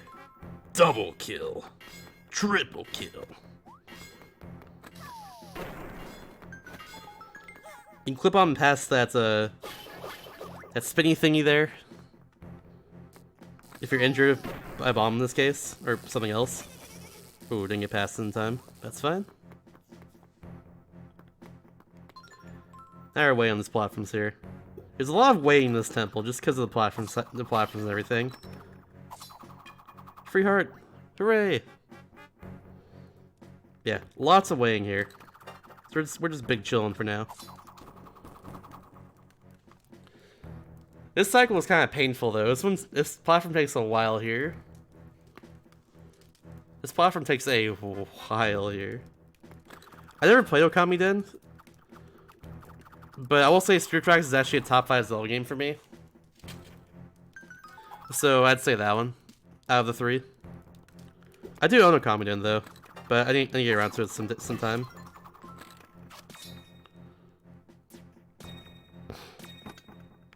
There we go. That's why we changed this thing earlier. That's why I changed the color earlier. That switch, because we had to do that there. Yeah, I should get around to Okami one of these days. I still didn't play Okami in the first place. I have no excuse to not play at this point though, considering there's a PC version and everything. If we stand this block, then it'll start moving around so you draw something on the map. So that's what we're doing right now. Yo, what's up, Drex?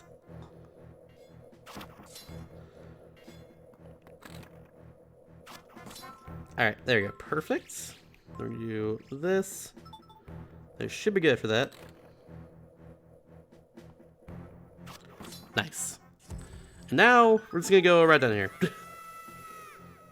And block will respawn right next to us, thankfully. Yeah, I've heard. Just like Darksiders is basically Zelda as well. I played Darksiders 2 at one point. I played Darksiders 2 and it was free on Xbox Live back in the day. Darksiders 2 or 1? I think it was 2.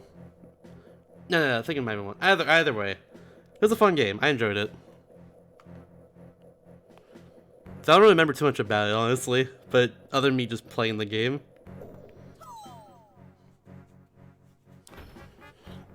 Yeah, I should get around Okami one of these days. I have no excuse. I know people who run Okami. Shout out to Kitten. I have no excuse that I have not played at this point, honestly. It's just I haven't done it. But yeah, I should get around to it. It looks really fun. And I love the way it looks and everything. Anyway, this boss is free. This is the easiest boss in the game. There's nothing stopping you from just straight up doing this, by the way. And just, you know, take him out immediately. Then we're gonna shoot all these arrows into the shell, like that. Hopefully not get hit at the same time, too. So that was pretty good there. Missed one arrow, but that's totally fine. And now he's just gonna do this. We're gonna hit him in the front.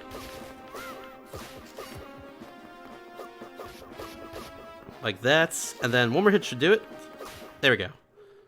GG. Super easy boss.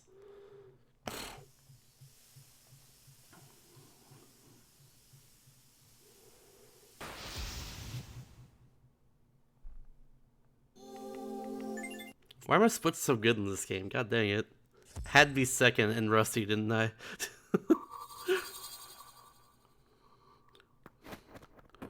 Like, a lot of these splits I'm not even sure like where I can save time on when I'm playing it. When I'm like going through the run right now. But I keep losing like a lot of time everywhere, not sure how. Like on my splits here on the side. Apparently before I took a break from this game after I got like second place and all that. Like, I was, like, really good. There's probably all these optimizations that, like, I just forgot about at this point. But I don't know. That is a pretty unpopular opinion, yes. This game is for a lot of people. How did I get dizzy there? I counted 3. Oh well. This game for a lot of people is like one of their least favorite. I will not argue if someone says it's the worst Zelda game. I'll not argue that. However, I think this game has some redeemable qualities. I think it's overall really fun too, which is the important thing. But it's not for everyone, for sure. I do enjoy it at least. Nostalgia is part of that, but I like it.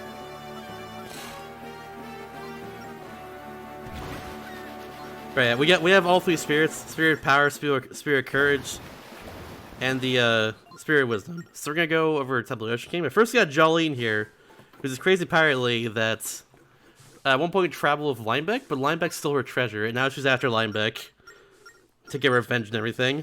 But we have to do Linebeck's dirty. We have to air out Linebeck's dirty laundry here in this case. We're gonna keep slashing and coring here, and this should allow us to. Should allow this attack to happen. We're gonna attack her.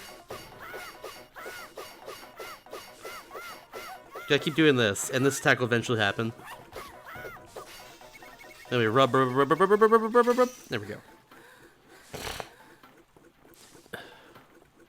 Same here, direct. Same here. I love a DS.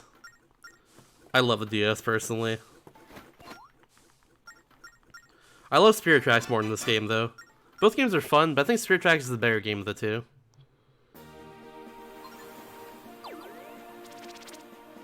Oh wait, wrong one.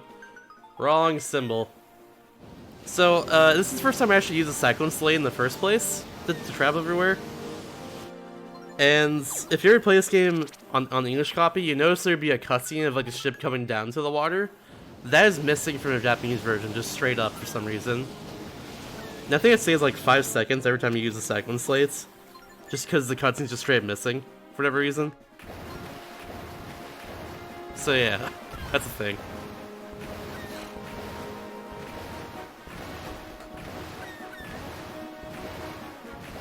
Yeah, a few of my favorite games ever made were on DS. My favorite game of all time, The World with You, was originally a DS game. I do feel like Final Remix on Switch is like the best version of the game. But The World with You is still my favorite game just ever made. I also really love Kirby Superstar Ultra on DS. That game is so dang good. Best Kirby game, for sure. That and Robot, in my opinion. That and Robot on 3DS, I mean.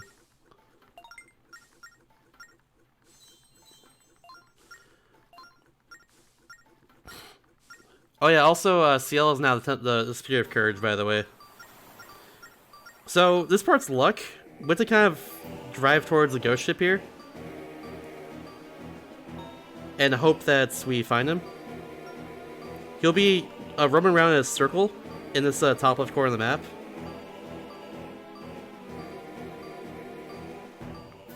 Where'd it go? What the heck? Did I pass him? I passed him! I've never done that before. Oh, that's pretty good luck, I'll take it. I've never passed the ghost ship in accident before. But yeah, pretty decent luck. Where the ghost ship is just random, so you gotta hope that he's like close to me most of the time.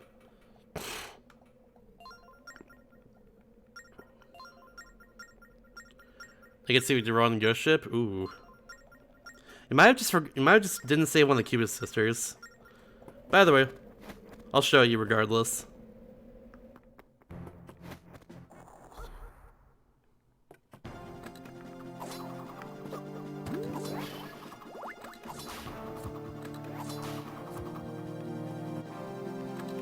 There we go.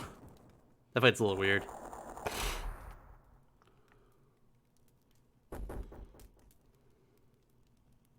Ooh, nice. Yeah, that game is really good, Drex. I love that game. Though she beat every time she does a Snatch Tournament, she has like a lot of... She got a lot of time on her hands then. She should also speedrun it. It's a really good run. That's what I'm saying. But yeah. Good game. I love that game personally. I wish I had when I was a kid, but I didn't. But I did it as an adult, and I still love it. That's what matters most here. And I'm to the point where I like have second place in that game, I think. So we take those. Put a lot of time into it. On the 5 letters, the pull no matter weighted never works. Okay, okay. Yeah, I got you then. I'll show you the order in a second. The game tells you the order, like, I think on a signpost in the same room. But it's not exactly clear. Like, I had someone yesterday was doing running this game on stream. Get stuck in the exact same spot, so... Oh! Okay, that's unfortunate. I was like a frame away from killing the spider first. So, the Cubist sisters are afraid of spiders. You have to kind of... I forgot to even mention it, but the goal right now is to bring all these Cubist sisters back together on the ghost ship. Which, yeah, they all look very creepy and everything, too. Just how they are and all that. But, yeah, the goal is to bring all of them back together on the ghost ship. Reunite them all with the red one in this case. That's what we're gonna do.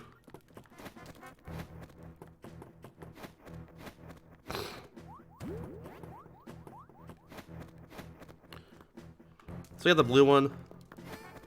I think next we get the yellow one. Yeah, the yellow one's on this floor. Then on the last floor is the green one. It's kind of a little escort quest. The thing that's kind of annoying about this, unfortunately, is you can't just like run at full speed and try to get them everywhere, or try to get to where we need to get them and everything. We have to just like we can't run at full speed. We have to like tap the edge of the screen. Or not, we can't tap the edge of the screen, exactly. We have to like... No, that's weird. It's like really awkward to go quickly with them. We can't exactly hold the edge of the screen like we would normally.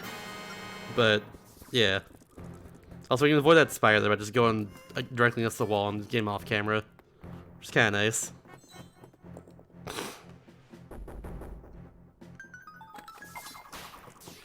There we go.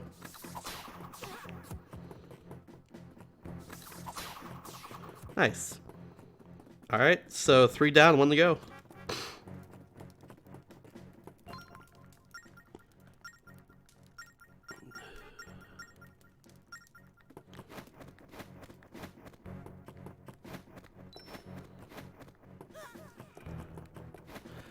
Definitely fair thing, definitely fair. If you have a 3DS though, like the 3DS is backwards compatible with the DS. So keep that in mind, I guess. Here we go. Pattern for this is 24513. That's the correct pattern for this. So you gotta pull the levers like that. And one more. Bam. That's the correct pattern. I think that stone up there tells you it. I'm gonna do that just for later.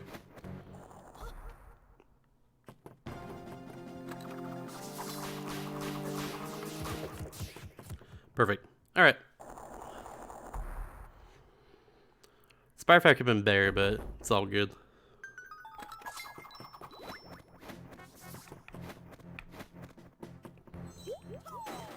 Sometimes there's like a snake or a rat underneath one of these barrels. I'm gonna pick it up.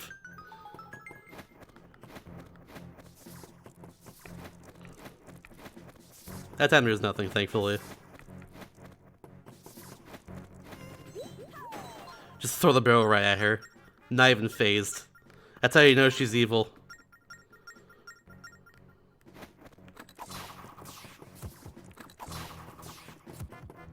Oots potato chip looking ass. I don't know.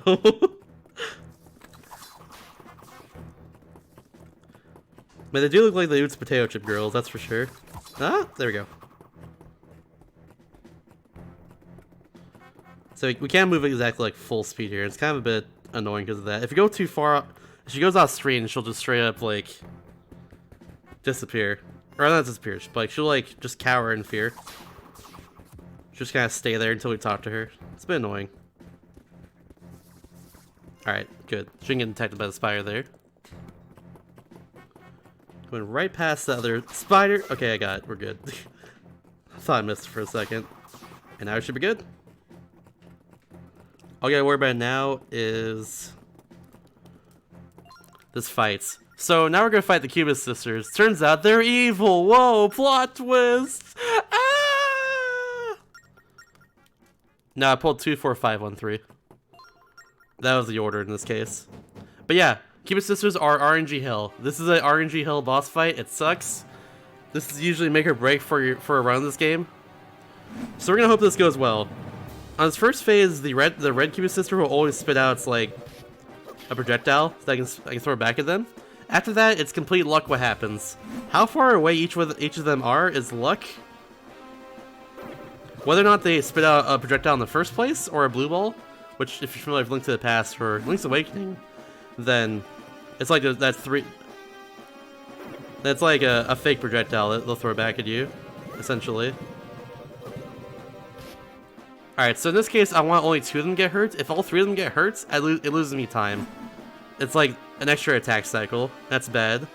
Yeah, how far apart they are is luck, because they volley back and forth with each other. So you gotta hope that, like, you know, they don't have to volley as much. Oh my god! Okay, that's very unfortunate. I was too far away from them. I couldn't do much about that. But yeah, how much they volley in general is also like how many times they hit each other back and forth, also luck, etc, etc. That's a blue ball there. It sucks. Oh, you're so far away from the other. You're so far away. God dang it! Just get hit. Damn it! It's gonna hit the yellow one, isn't it? Yeah. Okay, so we're losing time. I already have an extra attack cycle because I messed up one of these attacks, but that's a second attack cycle there. A second extra one. We're losing a lot of time in this boss fight, that's for sure. Doesn't matter what I do here, it's just hopefully it doesn't take too long. There's no numbers on the levers, I'm just telling you the order I pulled them in. As that is... Oh my god, 2 blue balls in a row? I had really good luck here in my practice run yesterday. I'm not sure what happened this today, but yeah. Just someone get hit, please. I've also had before where a double hit happens. where two of them are just so close together that like a double hit just straight up happened with them. I've had that happen before. I've also had it before where like, there we go, or like on this very last phase, as I was too close to Kiba's sister, and one of the projectiles just went straight up past her because she couldn't react to it in time. But I've had that happen before too, and that's also really unfortunate. Thankfully, it was only in practice that happened before, but still.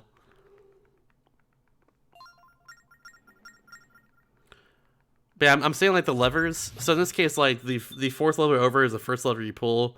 This the first lever over is the second lever you pull, etc., etc. That's why I'm saying 2, 4, 5 on 3. That's what the order is in this case.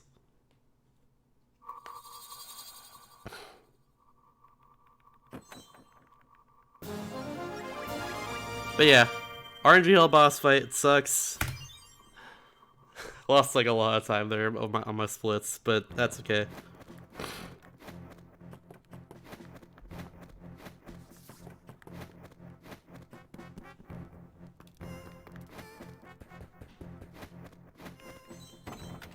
Yeah. Defeating boss allows, defeating Kiba's sisters allows, gives us a skull key right here. And that allows us to hopefully save Tetra, which this cutscene shows Tetra is actually turned to stone. And we gotta restore her. The only way to do that is by defeating a great evil in this land named Bellum. That is the only way to do that because Bellum turned her to stone in the first place. I also love that cutscene because it's very funny, honestly. But we have to skip it because speedrun.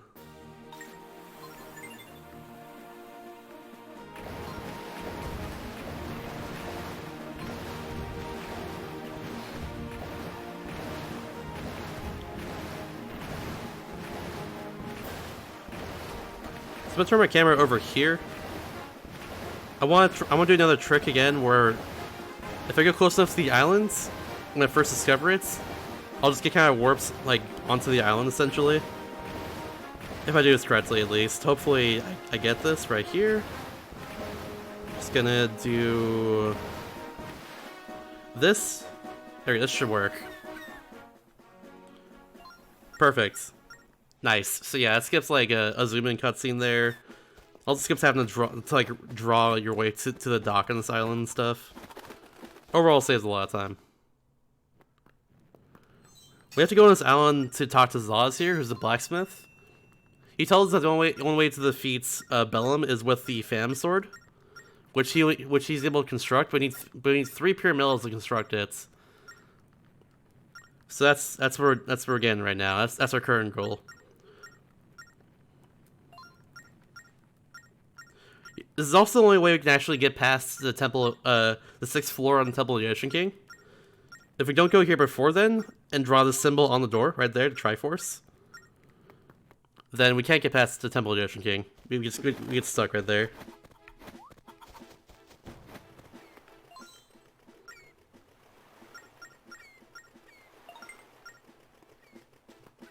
I've actually lost a run before from that happening. I just forgot the talk to Zaz and that happened.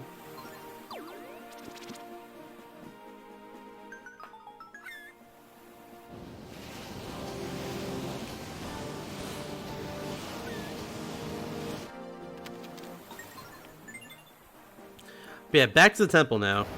We're gonna do one long trip to the temple and get the last 2 sea charts that we don't have. Then we'll move on from there.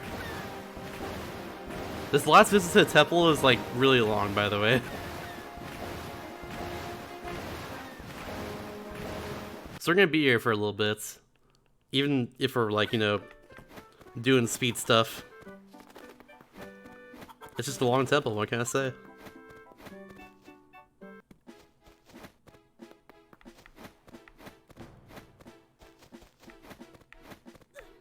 Ah.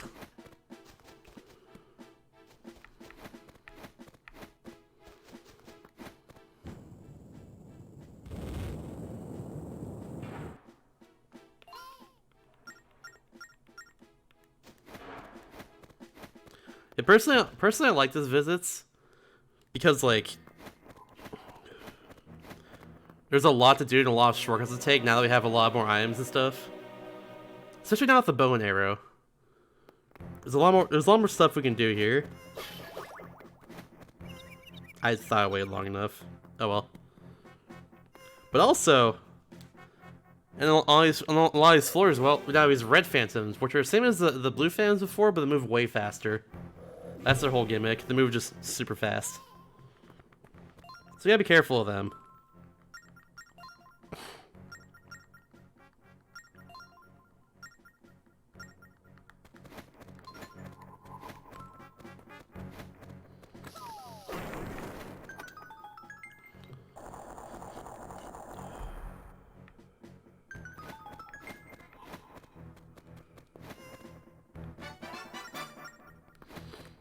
I think this floor is very free. Oh, nice. I think this floor is very free.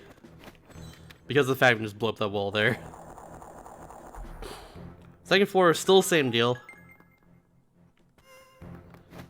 Don't do anything different for this one. Just gonna do the same thing. Oh no. I messed up though. God dang it. I just straight up books it. What the heck? I didn't realize you just straight up booked it over there. That's whack.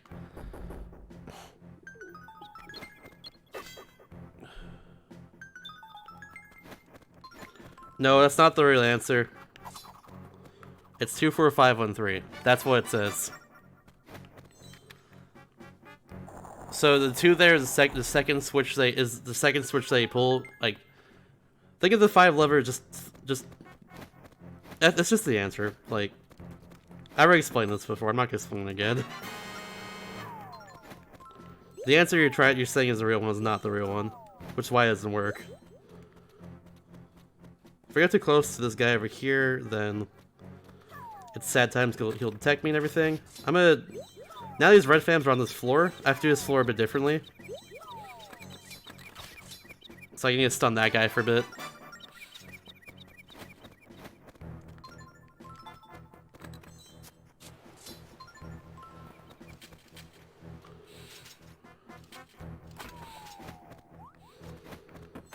There we go.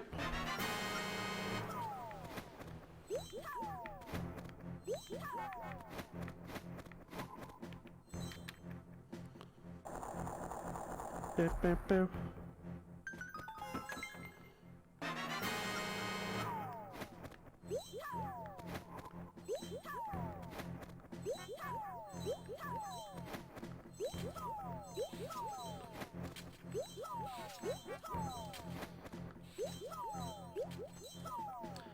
So you have like 1 second delay whenever you try and pick up another force gem, so kind of like space them out right here. So I don't have to like worry about the delay at all, pretty much.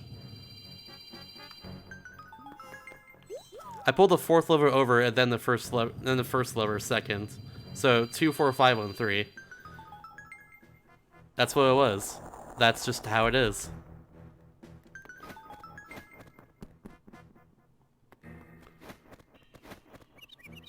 So like visualize all 5 of the levers in front of you. The 4th one is the first one you pull.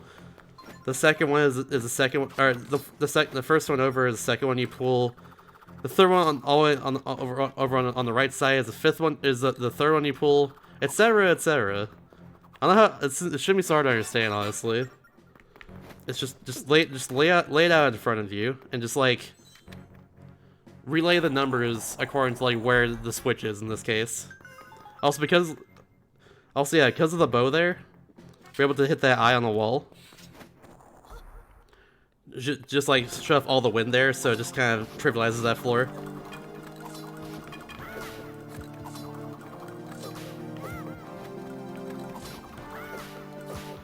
Bad fight, unfortunately, but that's okay.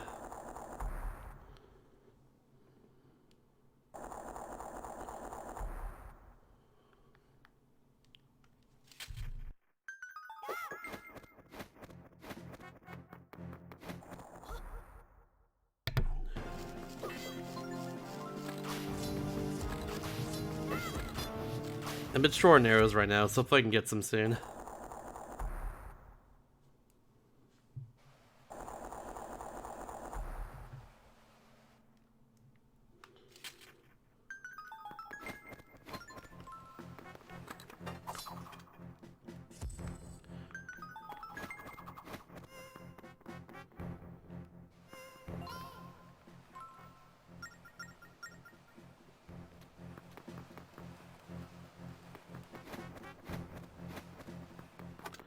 Alright, I'm gonna draw a Triforce with one stroke right here. Beautiful Triforce. Absolutely perfect. Exactly what it looks like.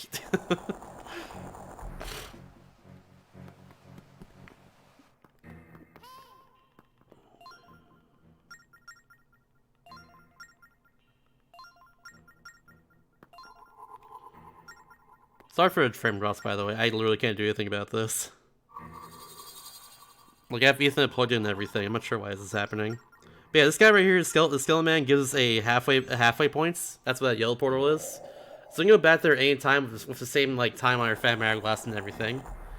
By the way, time's kind of irrelevant to Phantom Hourglass. Just gonna say that. Since we're going so fast, it's kind of irrelevant in this run.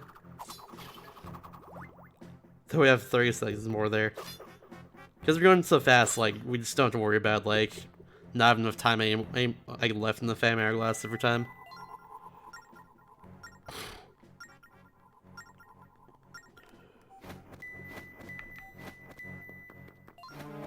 Oh no, I got detected. Oh no!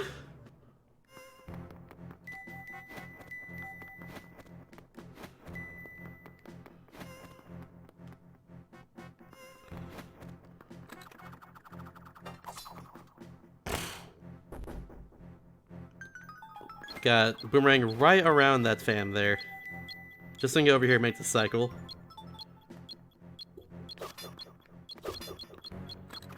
But I do like how on every subsequent visit to the Temple of the Ocean King, like, it becomes way easier to just do all this in the first place. Huge fan of that, personally.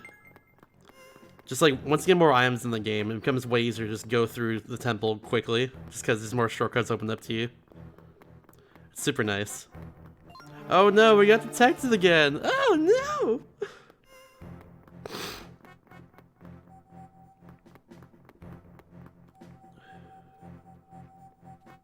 I'm gonna go right over here and wait for his red fam to like, turn right. Like that. Wait for his blue fam to go over here now. There we go.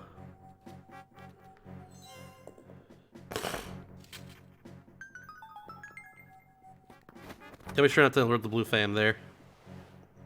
Then we go right over here. Take this crystal right over here too.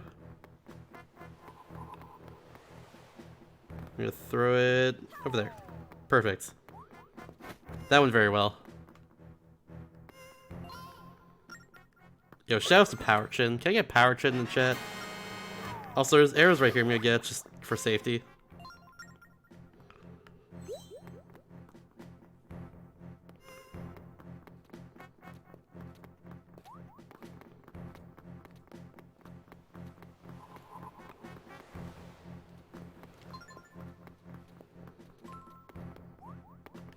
I'm surprised it didn't detect me. I kind of dropped down there too early, but I'm fine with this.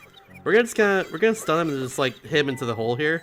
Now that that fam's just gone, we'll be seeing you, dude.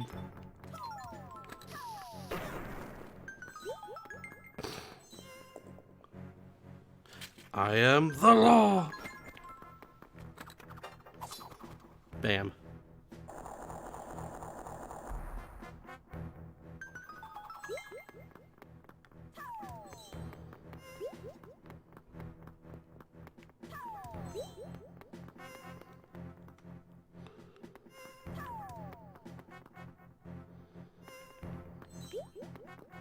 Thankfully, that red fam doesn't respawn here. It'd be kind of annoying if we did that. Yeah, we're taking both these crystals down to this last floor here. We're just gonna walk them both over manually like this. Because it's fast, that's why.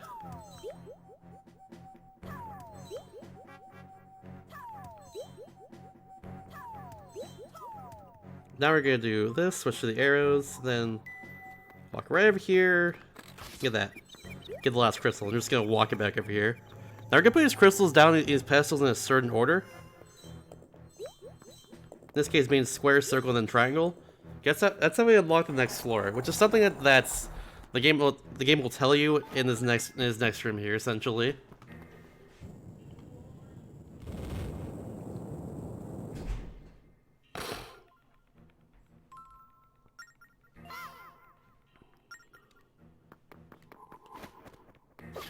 More arrows. And now we have, finally after all this time, we have another sea chart. I had a really good temple in PB, holy crap. I lost like no time here. In a 18-minute segment.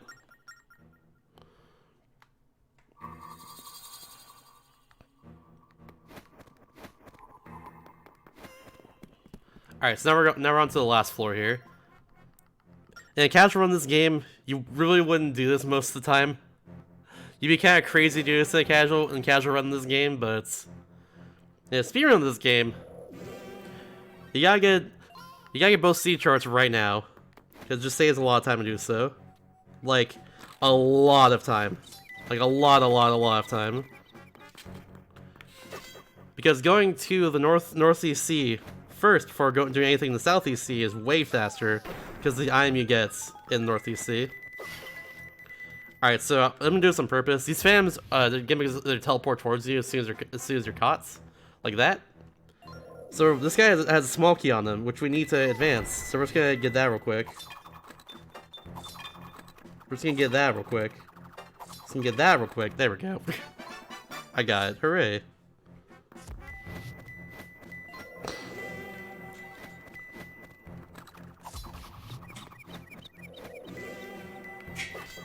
There we go.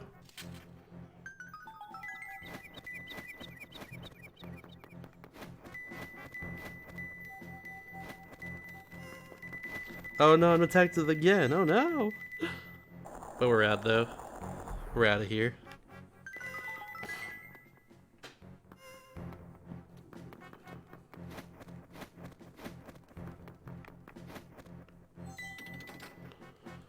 Okay.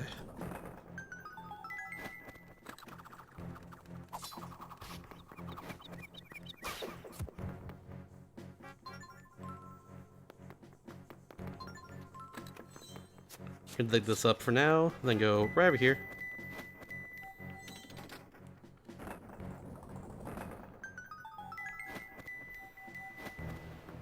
Then, nice, perfect. Made that cycle there, of the winds.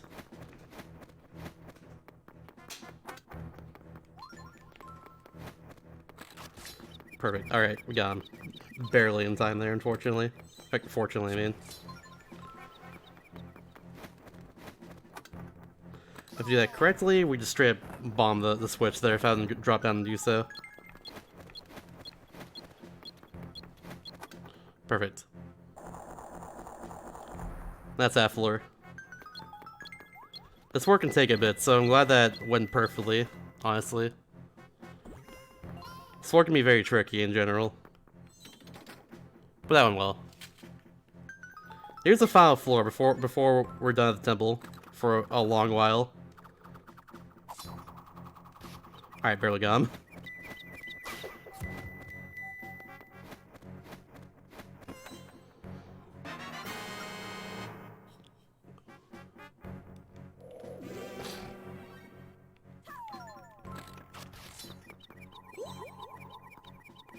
Gotta make sure that fan down there doesn't detect me. He looks directly at me for a bit there, and I've had that happen before in a run. So I'd be careful of that. There we go. Just gonna make sure I don't get detected right here. Perfect. Barely got the fan eye in time.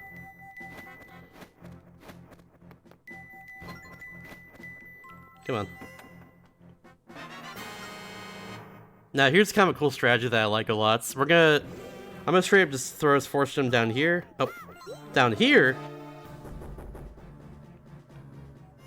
Like that. And get detected on purpose. Because this teleporting fam just gonna, like, if done correctly, he's gonna see his force gem and take it, and he's gonna just go back to where he was before. So there we go, perfect, he did that. So now he's back over here, and we just do that. And now we have the force gem all over here, enough to walk it over here at all. That saves a lot of time. I love that strat, personally.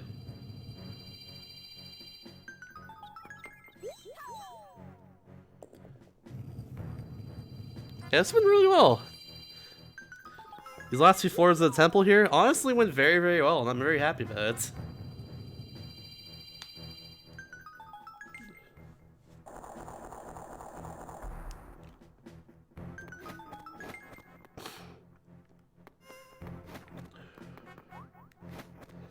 And here's the last sea chart. Now I can go everywhere in the game.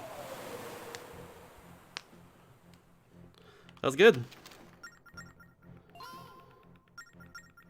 And now we have to come back here eventually, like to face the final boss of the game, face Bellum and everything, but for now we're chilling.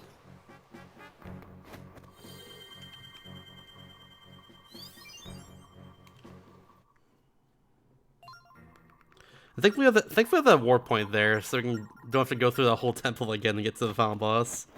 Shoutouts to that warp point. Also, anti-shoutouts to that warp point because it skips over a thing you need for 100%. They don't have an item for it at the time. On the, I think on the 5th floor. It was like a I think a power gem they can get. They need for 100%. And that warp point kind of like skips over that because you don't have the item to get it like currently. I think you need bomb shoes for it. So if you're going for 100%, keep that in mind when going through the temple there. That warp point skips over a item you need for 100%. so anti-shoutouts for that, but shoutouts to the warp point for existing to make the temple less tedious in general. Right now it's time for basically the last like big sailing section of the run. Now that we have the southeast and northeast sea charts, we're gonna go explore southeast and northeast sea.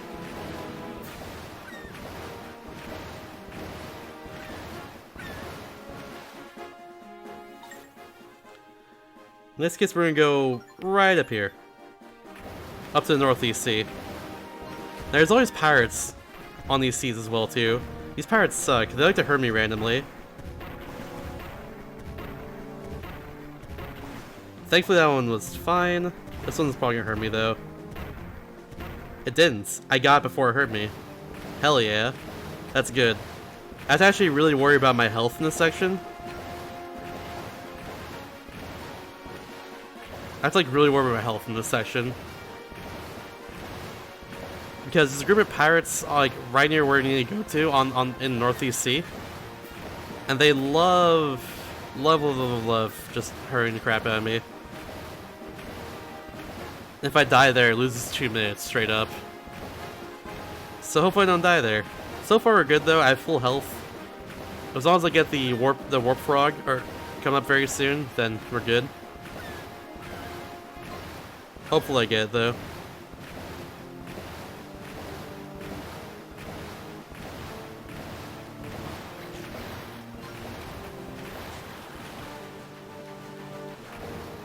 These sharks are a bit annoying sometimes.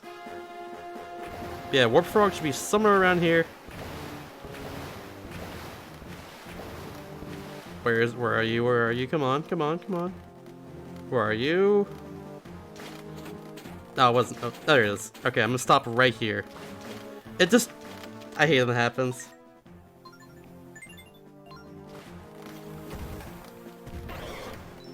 I hate when the warp frog just goes away like that immediately. But we got it. It's okay. We got it right here. Just had to stop a little bit, unfortunately. Lost a little time doing that, but... oh well. Yeah, this is actually the last warp frog we're gonna get in the whole run. Not getting any others other than that one. That's the only useful warp we can get. That being said, if the other warp frog in this area was at a more convenient location, we would totally get that in the run. But it's kind of like actually out of the way of everything, unfortunately. And this other warp frog in this warp frog in this Northeast Sea is like we're gonna pass it in a second. Actually, it's really close to the other one for some reason.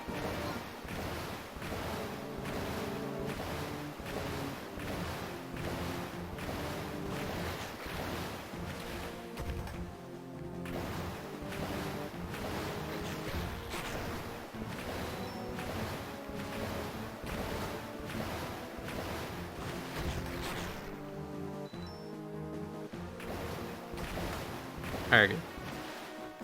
So we're almost there. We gotta go up to this island over here. We're getting there, slowly but surely.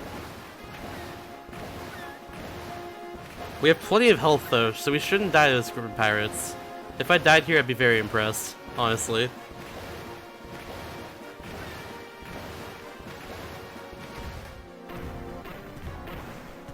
Yeah, the thing that makes this so difficult is like this pirate ship is so close to me, so I can't really hit its cannonballs in time to stop it from hurting me. That'd be the way you usually stop it from hurting me in general, but I can't do that in time. It's just straight up impossible.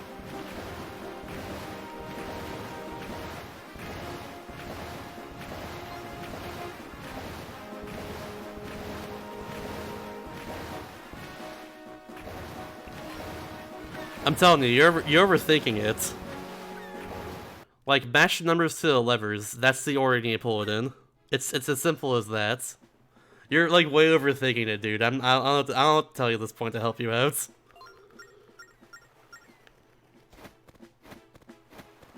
Two, 4, 5, 1, 3, just for the record.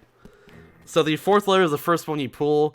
The first lever is the second one you pull. Going from left to right in this case. Like, it's nothing more than that. I don't know what to tell you.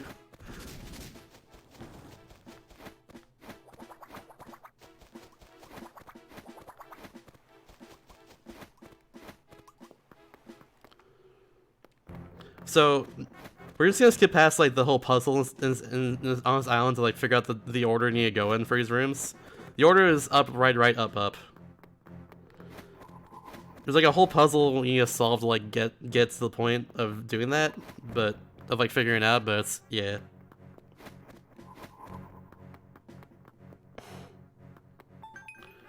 Nah, we did it. So the whole point of going here in the first place is to knock the other islands. We need the Regal Necklace to actually, like, stop the cyclone on the water here. That, like, prevents us from going over to the other islands.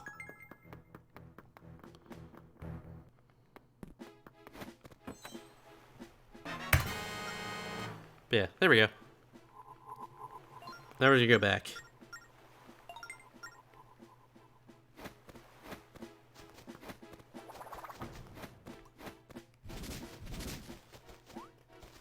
Nice, avoid the like-likes there. Perfect.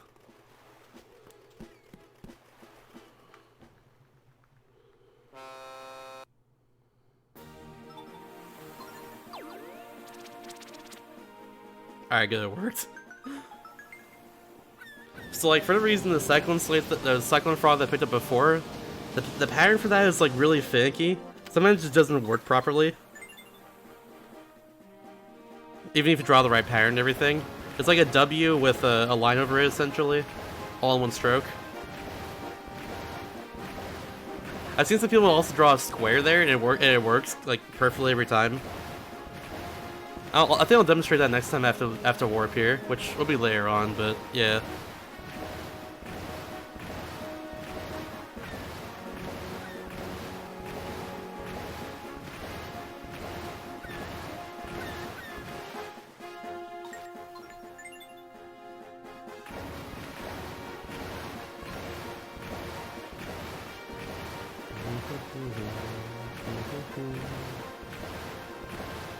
This Cyclone here prevents us from even getting inside here. But with the Regal Necklace, it just disappears. Because it's like the king of the island saying like, ooh, now you're allowed to enter in here, now that you have a cool necklace. Or something like that, I don't even know. That's essentially what it is, though.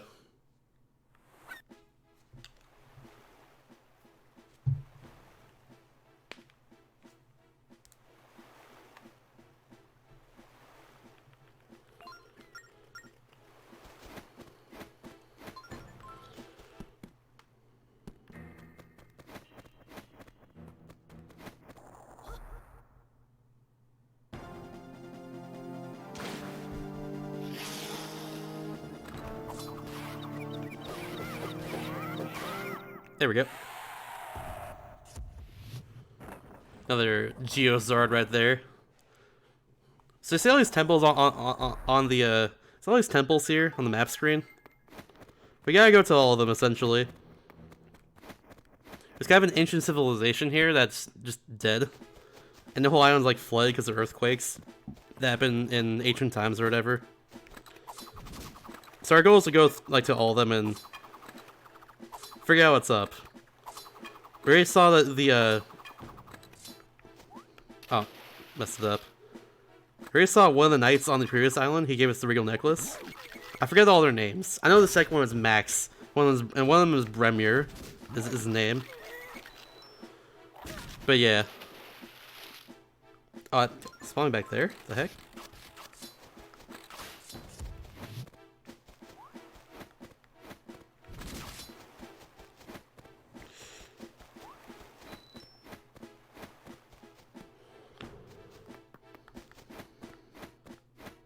Yeah, we have to talk to Lola Knights before we can go to King Mo's temple, which is the regular temple that we need to go to in this case, in order to advance the game and get all the items we need, and get the pure metal and everything.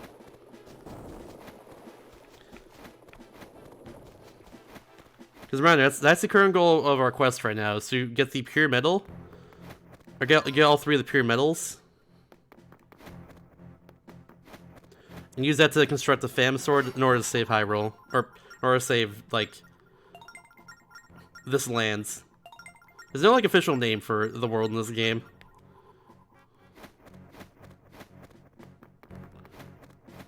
This guy tells us here we need a key to lower the water. So that's what we're gonna get right now, essentially. He also spawns to the bridge over here, very conveniently. This area in general has just a lot of movements. That's just how it is. There's a lot of moving around this area. A lot of sh-moving. Or sh-rolling, I guess. A lot of rolling. I'm gonna be dizzy right here, because I accidentally did a 4th roll.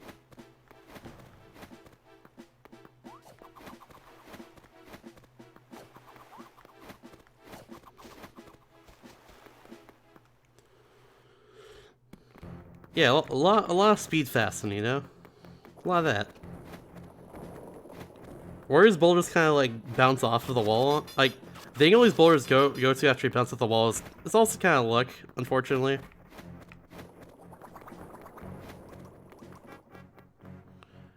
Done pretty well though, I'd say. Give me arrows, you coward. Aw, I want arrows. Yeah, thank you very much for the raid, Richard Rainbow. Hope you had very awesome stream nights. Welcome out to Valuethon. Raising money for Save the Children. Currently, I'm securing Legend of Zelda Fan Hourglass for that cause as well. So yeah, sit back, relax, and enjoy the awesome speedrunning content for the next few days. This marathon's going on until Sunday or so. For more information on this marathon, exclamation mark scheduled in chats. If you want to donate as well, exclamation mark donate in chats, and it's also panel below the stream and all that stuff.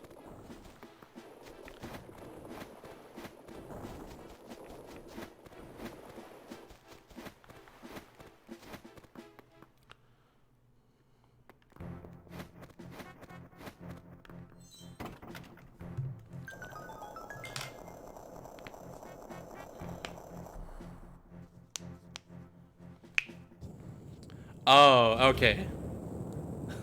You're fine, Fing. It's okay. It happens, dude. It happens. It's telling you the order of pulling them, not like which lever to pull first and all that stuff. It's just telling you like pull the 4th one first. Pull the 4th one all the way over first, and the second, and then pull the one on the left second, and all that stuff. I was trying to explain it to you, but I don't know. Oh my god. Damn you, random 4th roll. That's always my fault, but still, blaming the game in this one.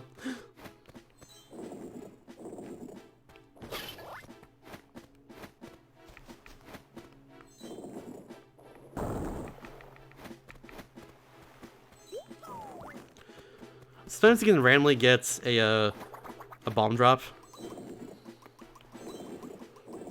from these rocks right here. If I get one here, that'd be pretty nice. Did not get it though.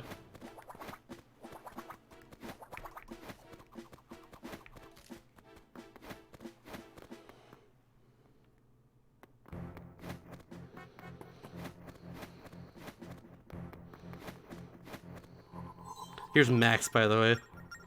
He's the first knight. Or something. We have to talk to him in order to actually get into the temple now, which we're gonna go to right now. That's the sole purpose, really. That's his purpose in the lore.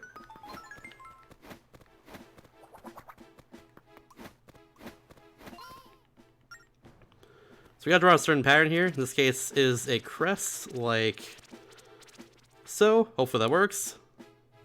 This puzzle for some reason is like very, very precise compared to the other puzzles in the game. You have to like exactly draw that crest there like perfectly. Otherwise it won't work. It's very odd. They didn't get either of them, just went around them. Heck.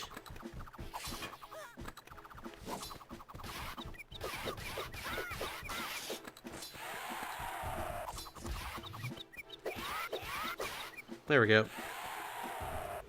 Can't go too far off screen or else the guy will not die and his door will not open.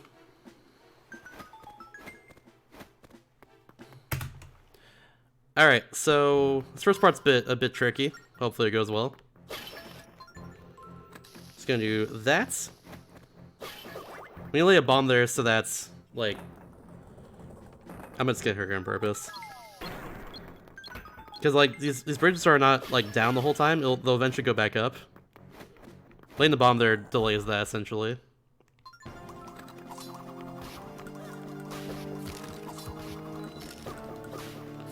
I missed one of these Stalfos there, so it'd be unfortunate. That's okay.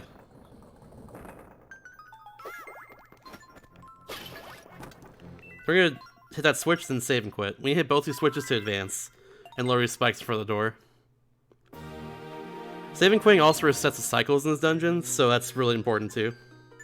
Shout out to Anime Boy. Can you get an Anime Boy in the chat? Or an Anime Boy? Either way. Oh no, it happened. God dang it. I hate when that happens. Why did that happen again? I hate this. Why? No, I didn't want that. No. We have to wait now. I'm gonna like exit the temple real quick and enter back in again. This should reset the cycles, hopefully. Okay, yeah, we're good. There we go. I know I didn't just kind of teleported last time. That's kind of weird. Like, I know why that happens, but I was also really far away, so it shouldn't have happened. But whatever. We got it. First try, let's go.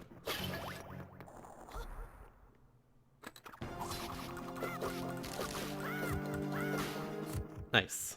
At least that went well. Yeah, that'd be cool. This game is fun. Would recommend for sure. I do think Spirit Tracks is the better game of the two DSL games, but this game still has some worth. I think it's a fun time at least.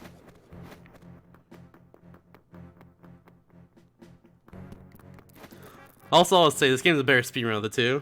Spirit Tracks is like it has like 2 unintended skips in the I think like 4.5 hour long run.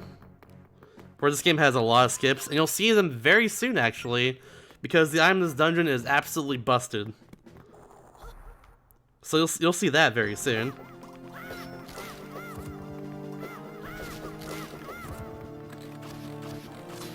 Out of arrows, but I'll get some arrow drops later. That's all I was concerned about there in terms of arrows. Just taking out that like really easily. So we got the hammer. The hammer is a broken item, straight up. You'll see why in like half a minute.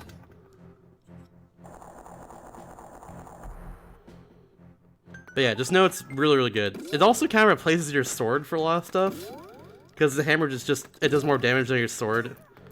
Than just like regular sword slash, and it comes out faster because all you just press L. It's super good. Right, here we go. So I'm gonna stand right next to this wall up here. I'm gonna pause button for the game. So I'm gonna do this. There we go. So you can just do that. The hammer can just hit stuff on this other side of the wall, on the other side of walls. If you have like a full-size hammer and then pause and like you're against a wall, you can just kind of have the hammer go in that sort of glitchy moving states. And when that happens, if you like pause the game correctly at the right time, then unpause it, what's on the other side of the wall there? You just hit stuff on the other side of walls, and that saves like a lot of time. Clipping the hammer wherever you want, and also you can clip the hammer and move it past other surfaces.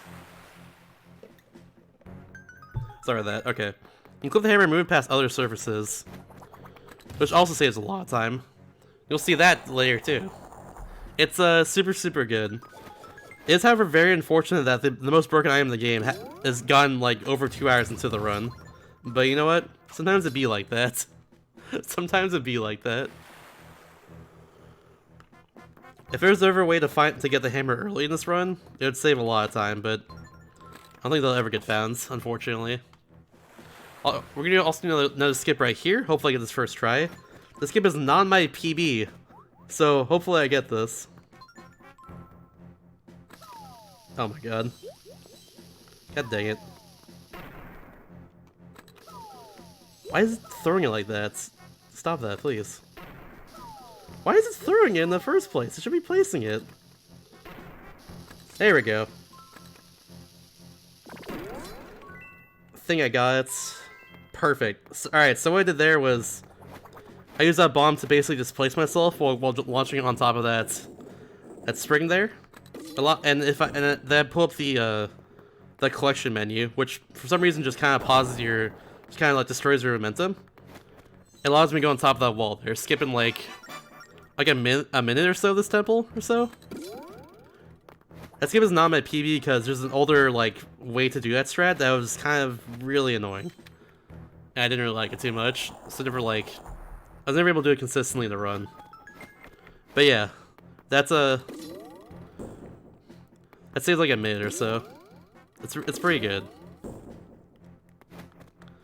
Also got a first try, so incoming best split as emoji? Maybe? We'll see.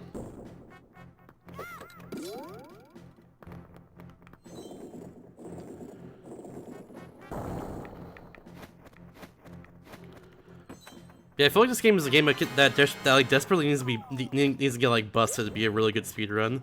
I think this game is it's actually a pretty good speedrun in general, but the length of it, and especially the first half of the run, is a bit like it leaves much to be desired, to say the least.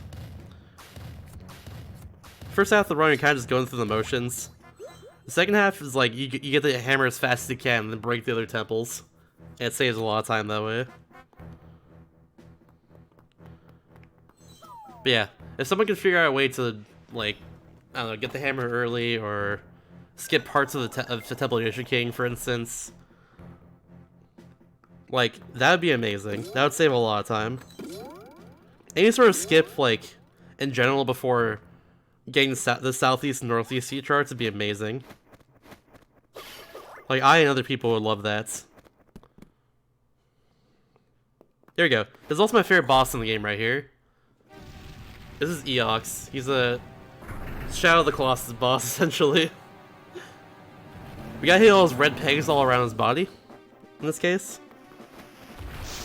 We're gonna start this fight by going on the other side of him like this, then hit everything that we can't hit from the front. In this case, his butts and also his arms and his head.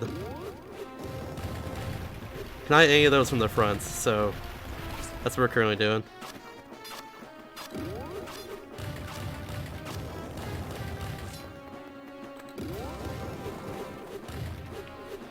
Do it once more. Hopefully we can get this right here. Ah, I missed it. I have to go around him one more time. That's unfortunate. Something to avoid that. Oh no. Gotta do it again. Please hit. Nice. Okay, we're good.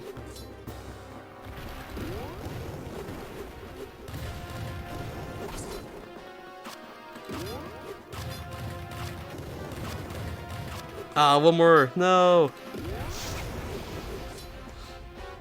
One more. I want to try and, like, not get sent up here as much, honestly. It's a boss of Super Mario 64. It's the Irox, yeah. Ay. I'm gonna have a cool strat right here. Hopefully this works out pretty well for me. might hurt myself with a bomb, so he's gonna try to flick us off right there, and it doesn't work because we're in iframes. So yeah, good fight overall. Could have been a little bit better, but I will gladly take that. That was pretty good.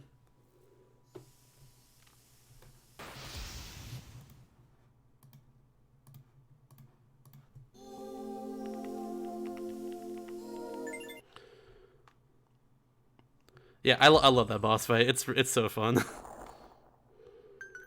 It's also the last heart container I'm gonna get in the whole game right here. I'll not get any more, even though I'm a bit rusty. That'll be the last one I'm getting here. It should be a best split my own splits too, so we definitely take those. Yeah, it's a big best split here, like 20 seconds or so. I can improve upon this too, if I can ever come back to this game. Nice. Look at that rainbow that you can't see because it's on my own ends.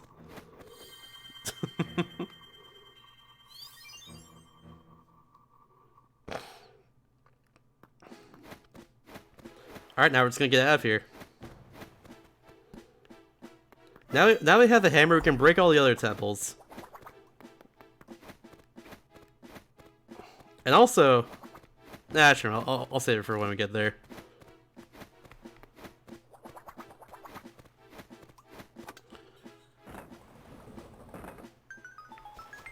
Yo, thanks for $1 donation, Anon. You're the best. Appreciate you. You're good.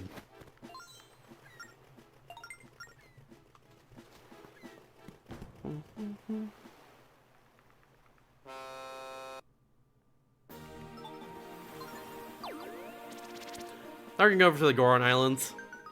It's just a big island in the shape of a Goron head.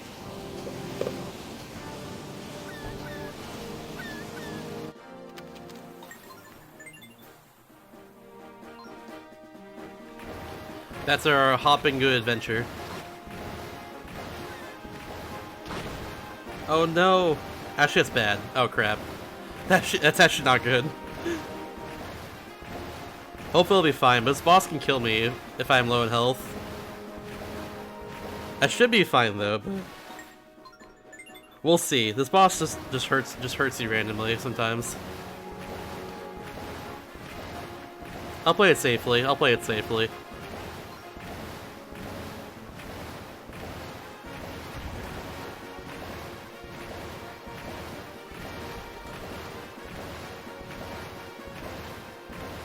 But yeah, right before the island here, just like the first time I went to Molia Island, the first time I ever go to Goron Island, this is gonna happen right here every time. We're gonna find a little boss. Just like this. This boss is annoying because you need to kill him super quickly. He's on a cycle. Whenever he turns, you're able to actually hurt his eyeballs. Ideally, we can two-cycle this boss if we are good enough. Like, but it's hard. It's hard to do that. Also, we gotta hope that the enemies he throws out also drops hearts and stuff. Like this right here. Oh no! Oh god! Oh god! Oh god! Just drop me a heart, please. Thank you. Just what's giving me a heart? Almost died. Demented mutant. Well, yeah. Whenever it spins, I can't hurt it as well. So, we gotta hope it doesn't spin too much. But yeah, like I said, I'm going for safety rather than speed in this case.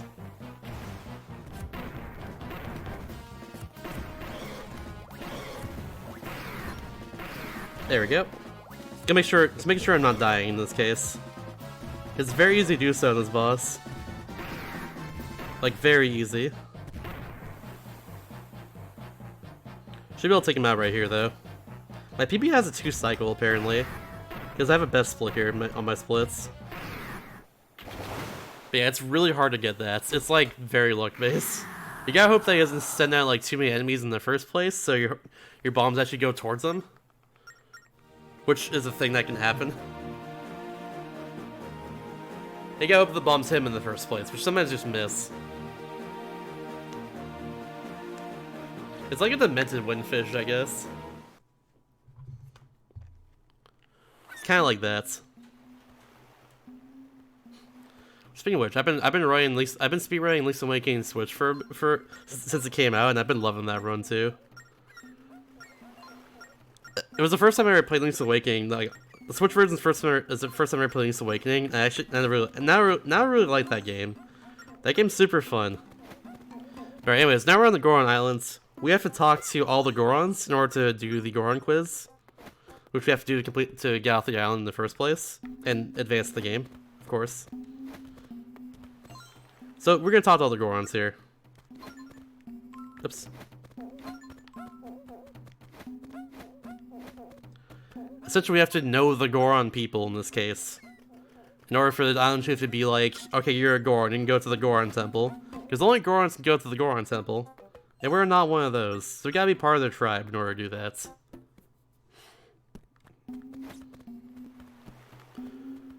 Alright, the last time the gamer used the microphone right here. That's the last time using the microphone. Just for this.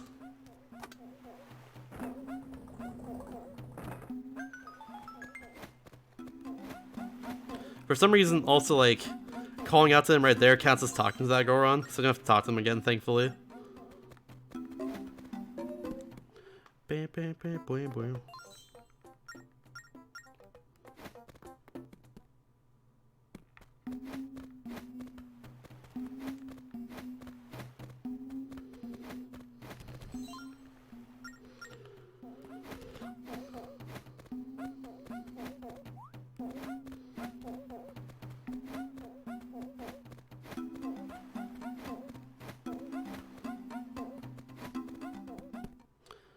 Alright, only have 2 more left we need to talk to.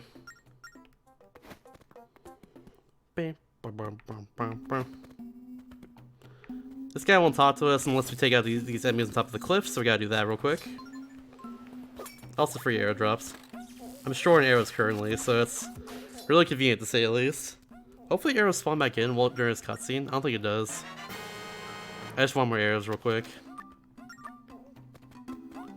Yeah, not in time. Oh well. Alright, so this is the final Goron right here. Take note of the 3 rocks that are in his house. That'll be important for later. I think. But yeah, that's it. There we go.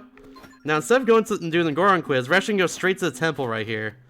Because we can do this right here. Check it out. We can just do that. That's not intentional, by the way. We kind of just clip the hammer, like, past the cliff there. And now let's go to the temple early without doing the whole Goron thing. So yeah, now we're in the temple.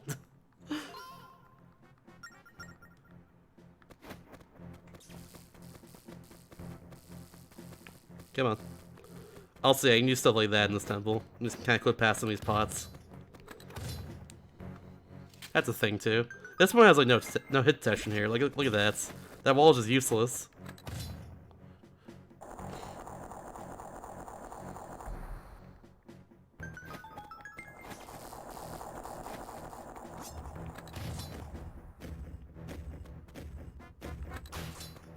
Perfect.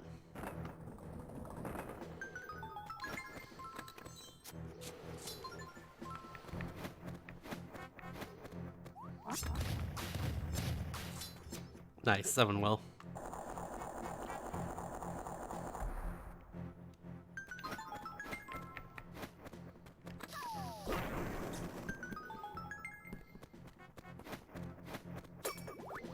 Hooray, free arrows! Make sure it's just a hammer here before I even go in here. Because thankfully we can hammer use skulls and just kill them in one hit like that. Makes it really easy. You don't have to take out any of those BMOSs there.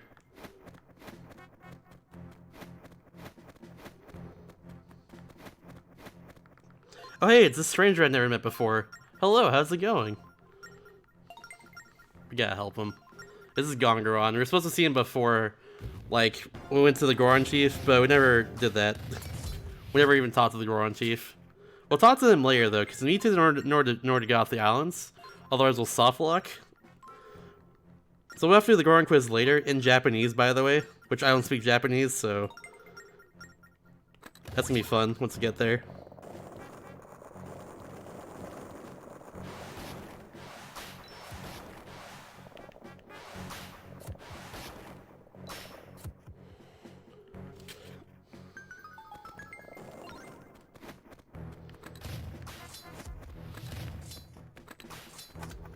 Perfect.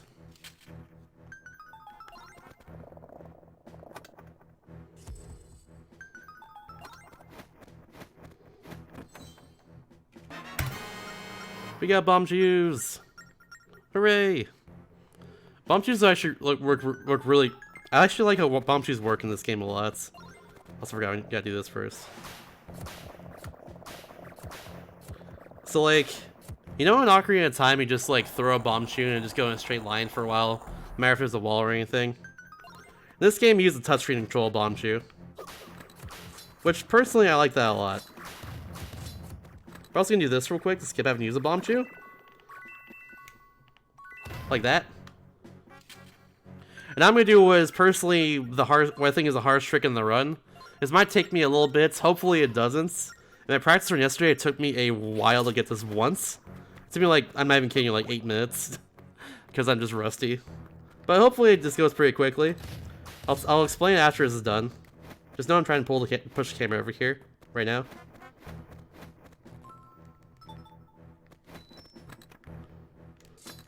Oh no, I hate when that happens.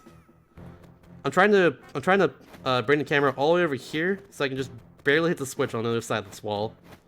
Or other side of this gap, rather. This saves a few minutes. It skips like a good chunk of the temple. Maybe, maybe, maybe? Maybe? Nah, it's not gonna work. We gotta bring the camera over just far enough here.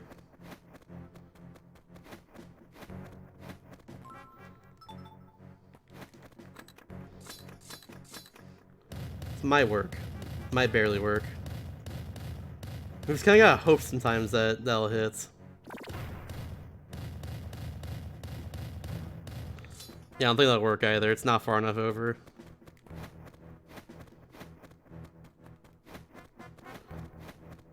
I'm just gonna do this. Oh, I had that. Heck. That's pretty far over already there. That's unfortunate.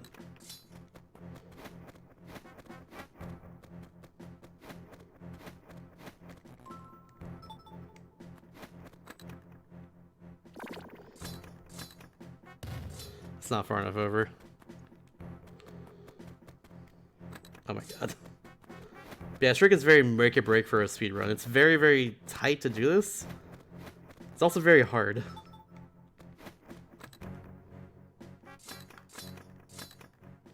That's not gonna work. I'm gonna do this. I'm gonna just reset the room and try again. I don't know if this will even do anything, but I'm just gonna try it. Like I said, hardest trick in the run, for sure. This just barely works in the first place. It's kinda crazy. Come on. I'm not putting the camera far enough over. I'm not sure. I don't know what I'm doing wrong, honestly. I think I need to go a bit lower is what I need to do.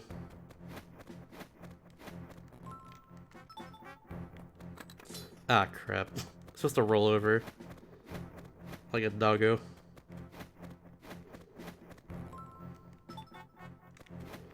Yeah, I think this might work better.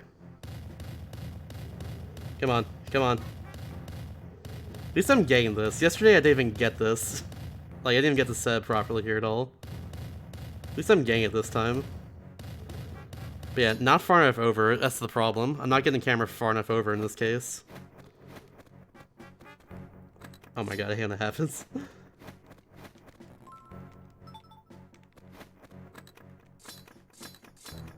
This should work. I think this will work right here. Come on. Save me trouble. Let us continue the run, please. Ah! Come on! Ah! Dude, this is actually frustrating me now.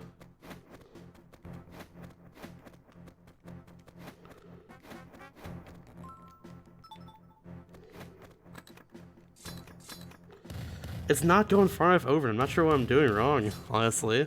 That's kind of experienced this trick in the first place. The camera's supposed to be farther over in this. You're supposed to see a lot more of the switch on the right there. It makes it like a lot easier to hit, but I'm not sure what I'm doing wrong in this case to make it not work. Yeah, like I'm not even seeing it there in this case.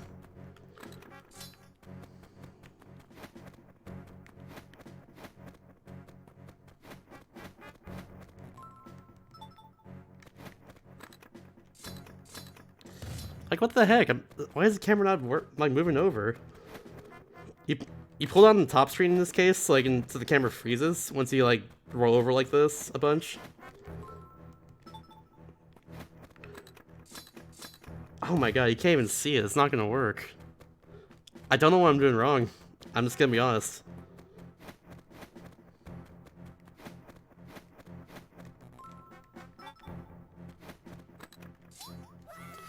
Ugh. It's one of those tricks where, like, even if you think you do everything correctly, it just doesn't work sometimes. It's very whack. That's not gonna work either, dude. It's not gonna work either.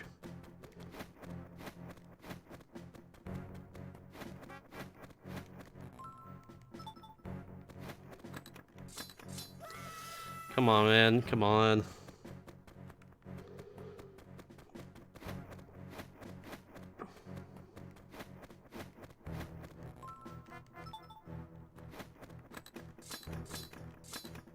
Yeah, I can't even see it. I can't even see the thing. The switch across the way. It's a bad sign.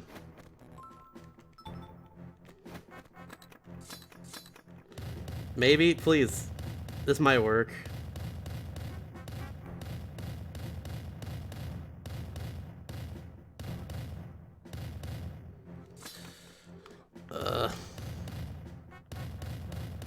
End my suffering. Why? At this point, it would have been faster to go around. At this point, it would have been faster to go around, just for the record. But yeah.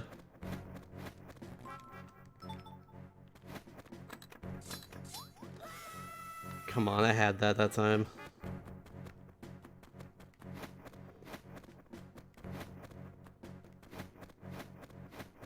Let's do it one more time.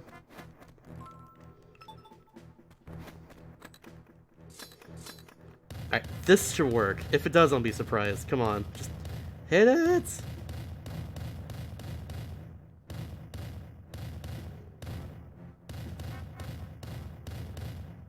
Come on! I don't know why this one's not working. God dang it. It's patched, dude. It's patched. It's over.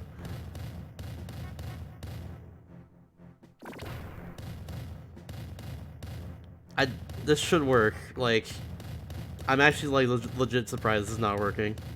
I'm being honest. God dang it, dude. That's frustrating.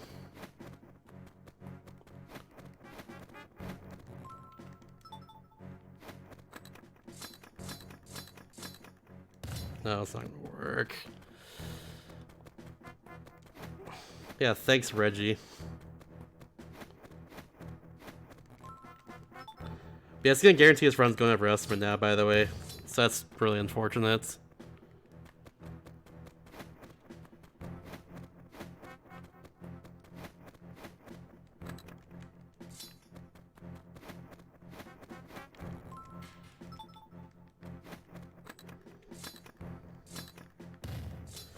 It's not working.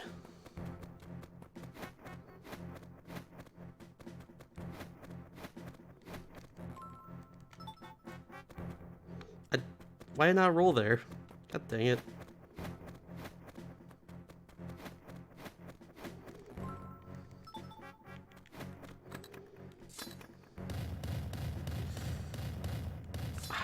I'm... Ugh. This is really frustrating me now. I'm sorry, everyone. I practiced this and everything yesterday, and it worked out, but then like this just happened right now, and I don't know. I don't know, man. I was afraid this would happen like today at all. That's not far enough over either. I was afraid this would happen. I was really afraid this would happen this run. And of course my fear is realized, so that's really unfortunate.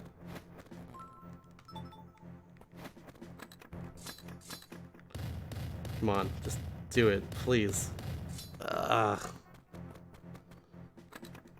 is the worst, man. This is the worst. Why is it doing that?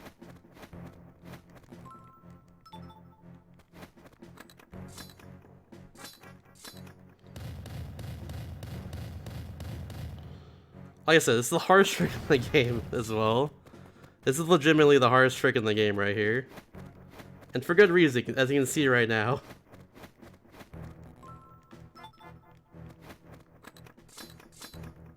It's not far enough over. Why is it not far enough over?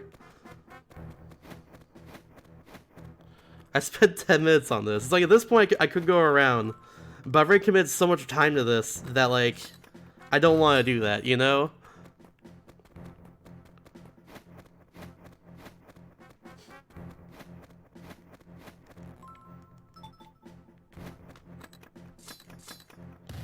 Come on, please, right here. Just do it. God dang it, man. Come on. Just end my suffering, please.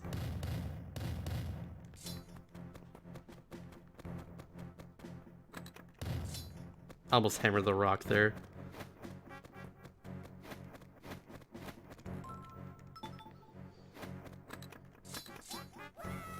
And then that happens there.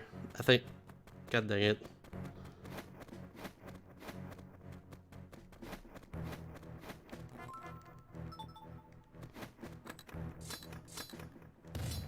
So far enough over.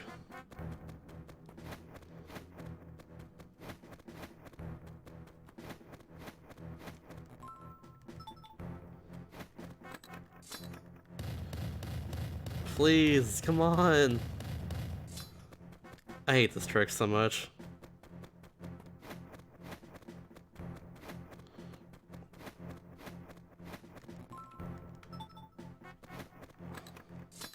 I've been doing this for like over 10 minutes, by the way, at this point. This is actually the worst.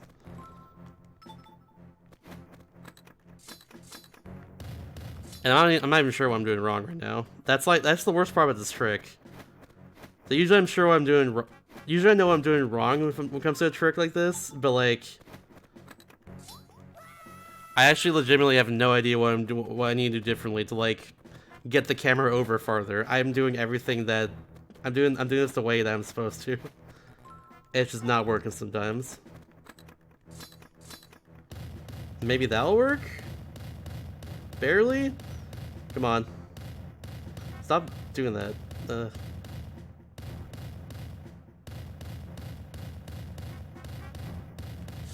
You've got to be kidding me.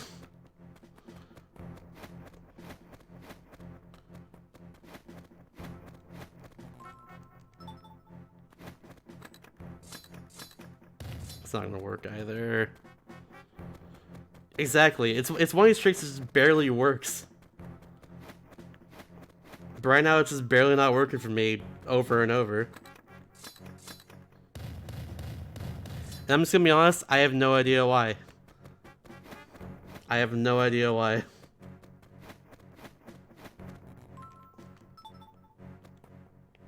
didn't roll. Why did it not roll?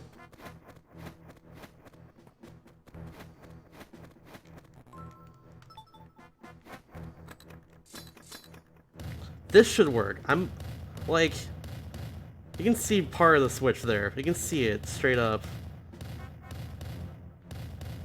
Like, come on, it's right there. Just hit it. It's literally right there. You can see more of the switch. I was told back in the day when I was running this more actively that like, if you see even part of the switch, you should be able to hit the switch with the hammer in some way. But it's just not working for me, no matter what I'm doing. It's just barely out of reach. And I don't know why. Like, what the heck? I'm sorry y'all have to sit through this, by the way. I'm sorry y'all have to sit through this. This is just brutal. And that happens.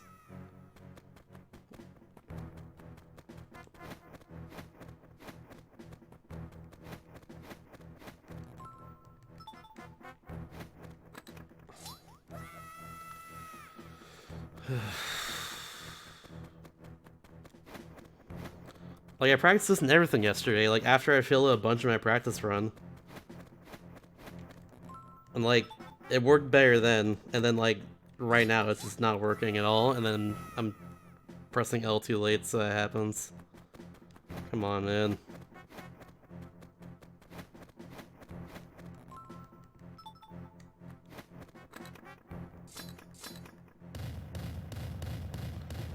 Just end my suffering, come on.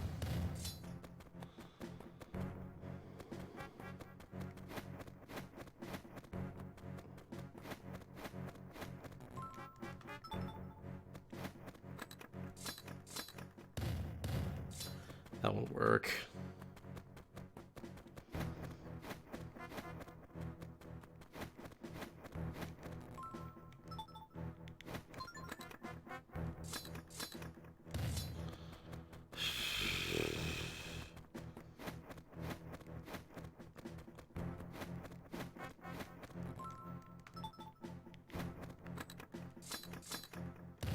Oh, not far enough.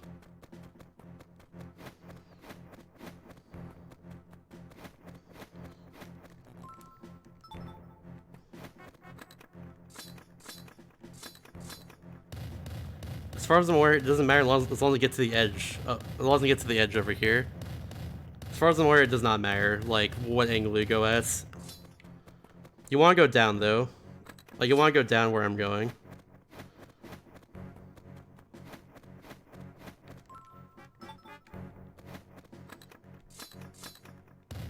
Like, you want to be, like, around here-ish or so.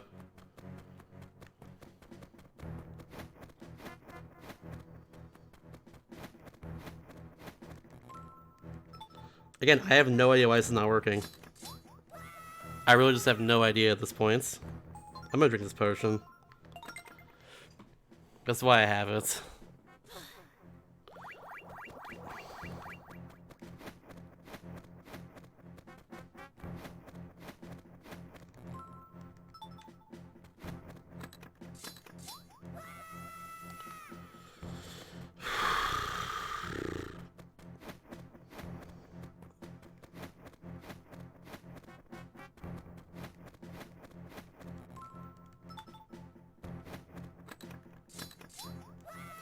I hate this.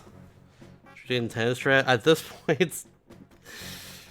At this point, probably, but I'm too committed to this. And also, I don't know how to do intense stuff fast. I've only ever done this skip when learning this run.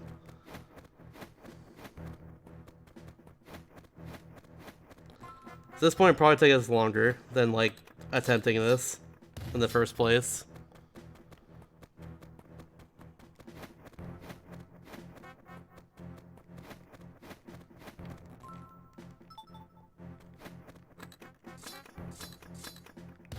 Come on, this should work. Like, it's right there. Come on, dude. Do it. Come on, just hit. Just hit right there. It's literally touching the edge of my touchscreen for this to work.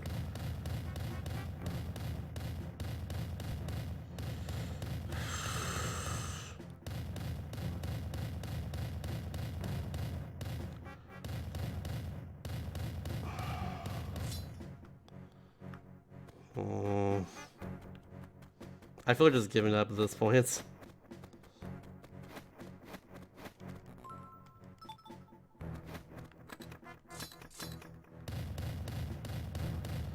I just seriously just have no idea why this is not working.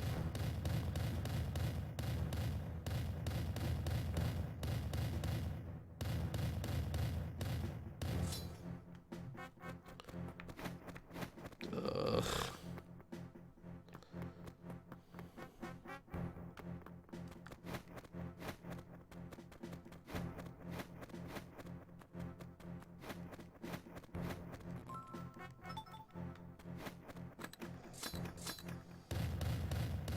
Right here. This, it's right, like,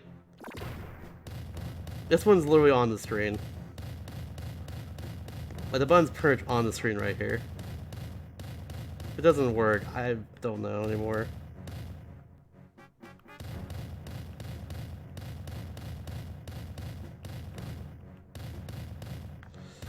Come on.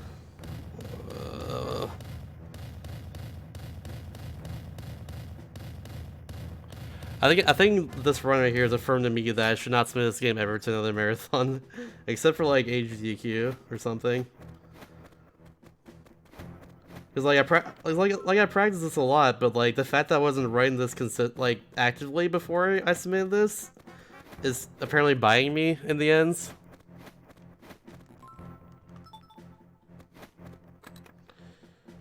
Yeah, honestly, I'm down for that, boys. I'm pretty down for that at this point. I really just don't know why this isn't working. Like, I'm doing everything correctly. The fact that the switch is pretty visible on the right here, it's not getting hit, it shouldn't be happening. Because if you keep tapping the right side of the switch here, or on the right side of the screen here, it should work.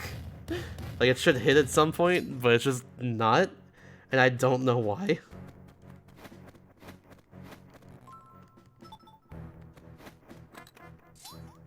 I really just don't know why.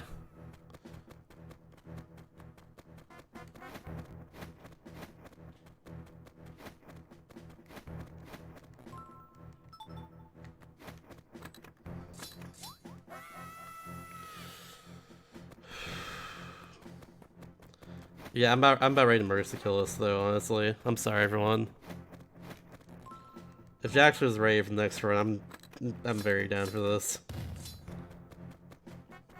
Like, I practiced yesterday and everything. I did a practice run. Like, I just don't know. It shouldn't be working like this.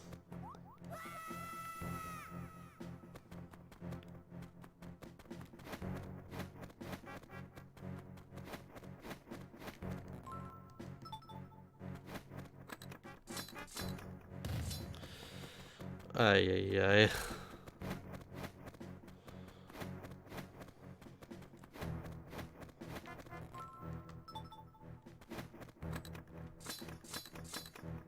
No, it's not gonna work either.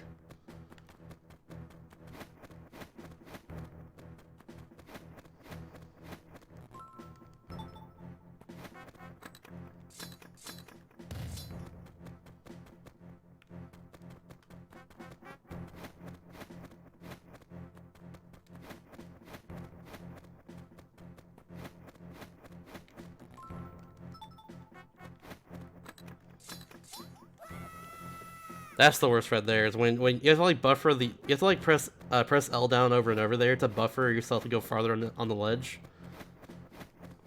If you press L too late, you just fall into the pit. And that's actually the worst. Again, I don't know why this isn't working. This is so dumb. Okay, it's right here. Like, I've seen more of the switch than before. It's right here. Come on. Come on, dude. Like, I don't know why this isn't working, of all things. Like, this is the thing that's baffling me. Like, this should work right here. This is like what I usually see. There we go.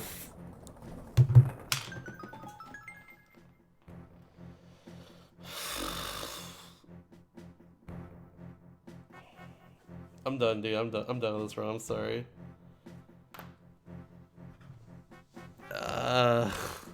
Why did that not work, dude? I was doing everything correctly. This is my nightmare. This is my nightmare with any marathon run right here, and it's now realized.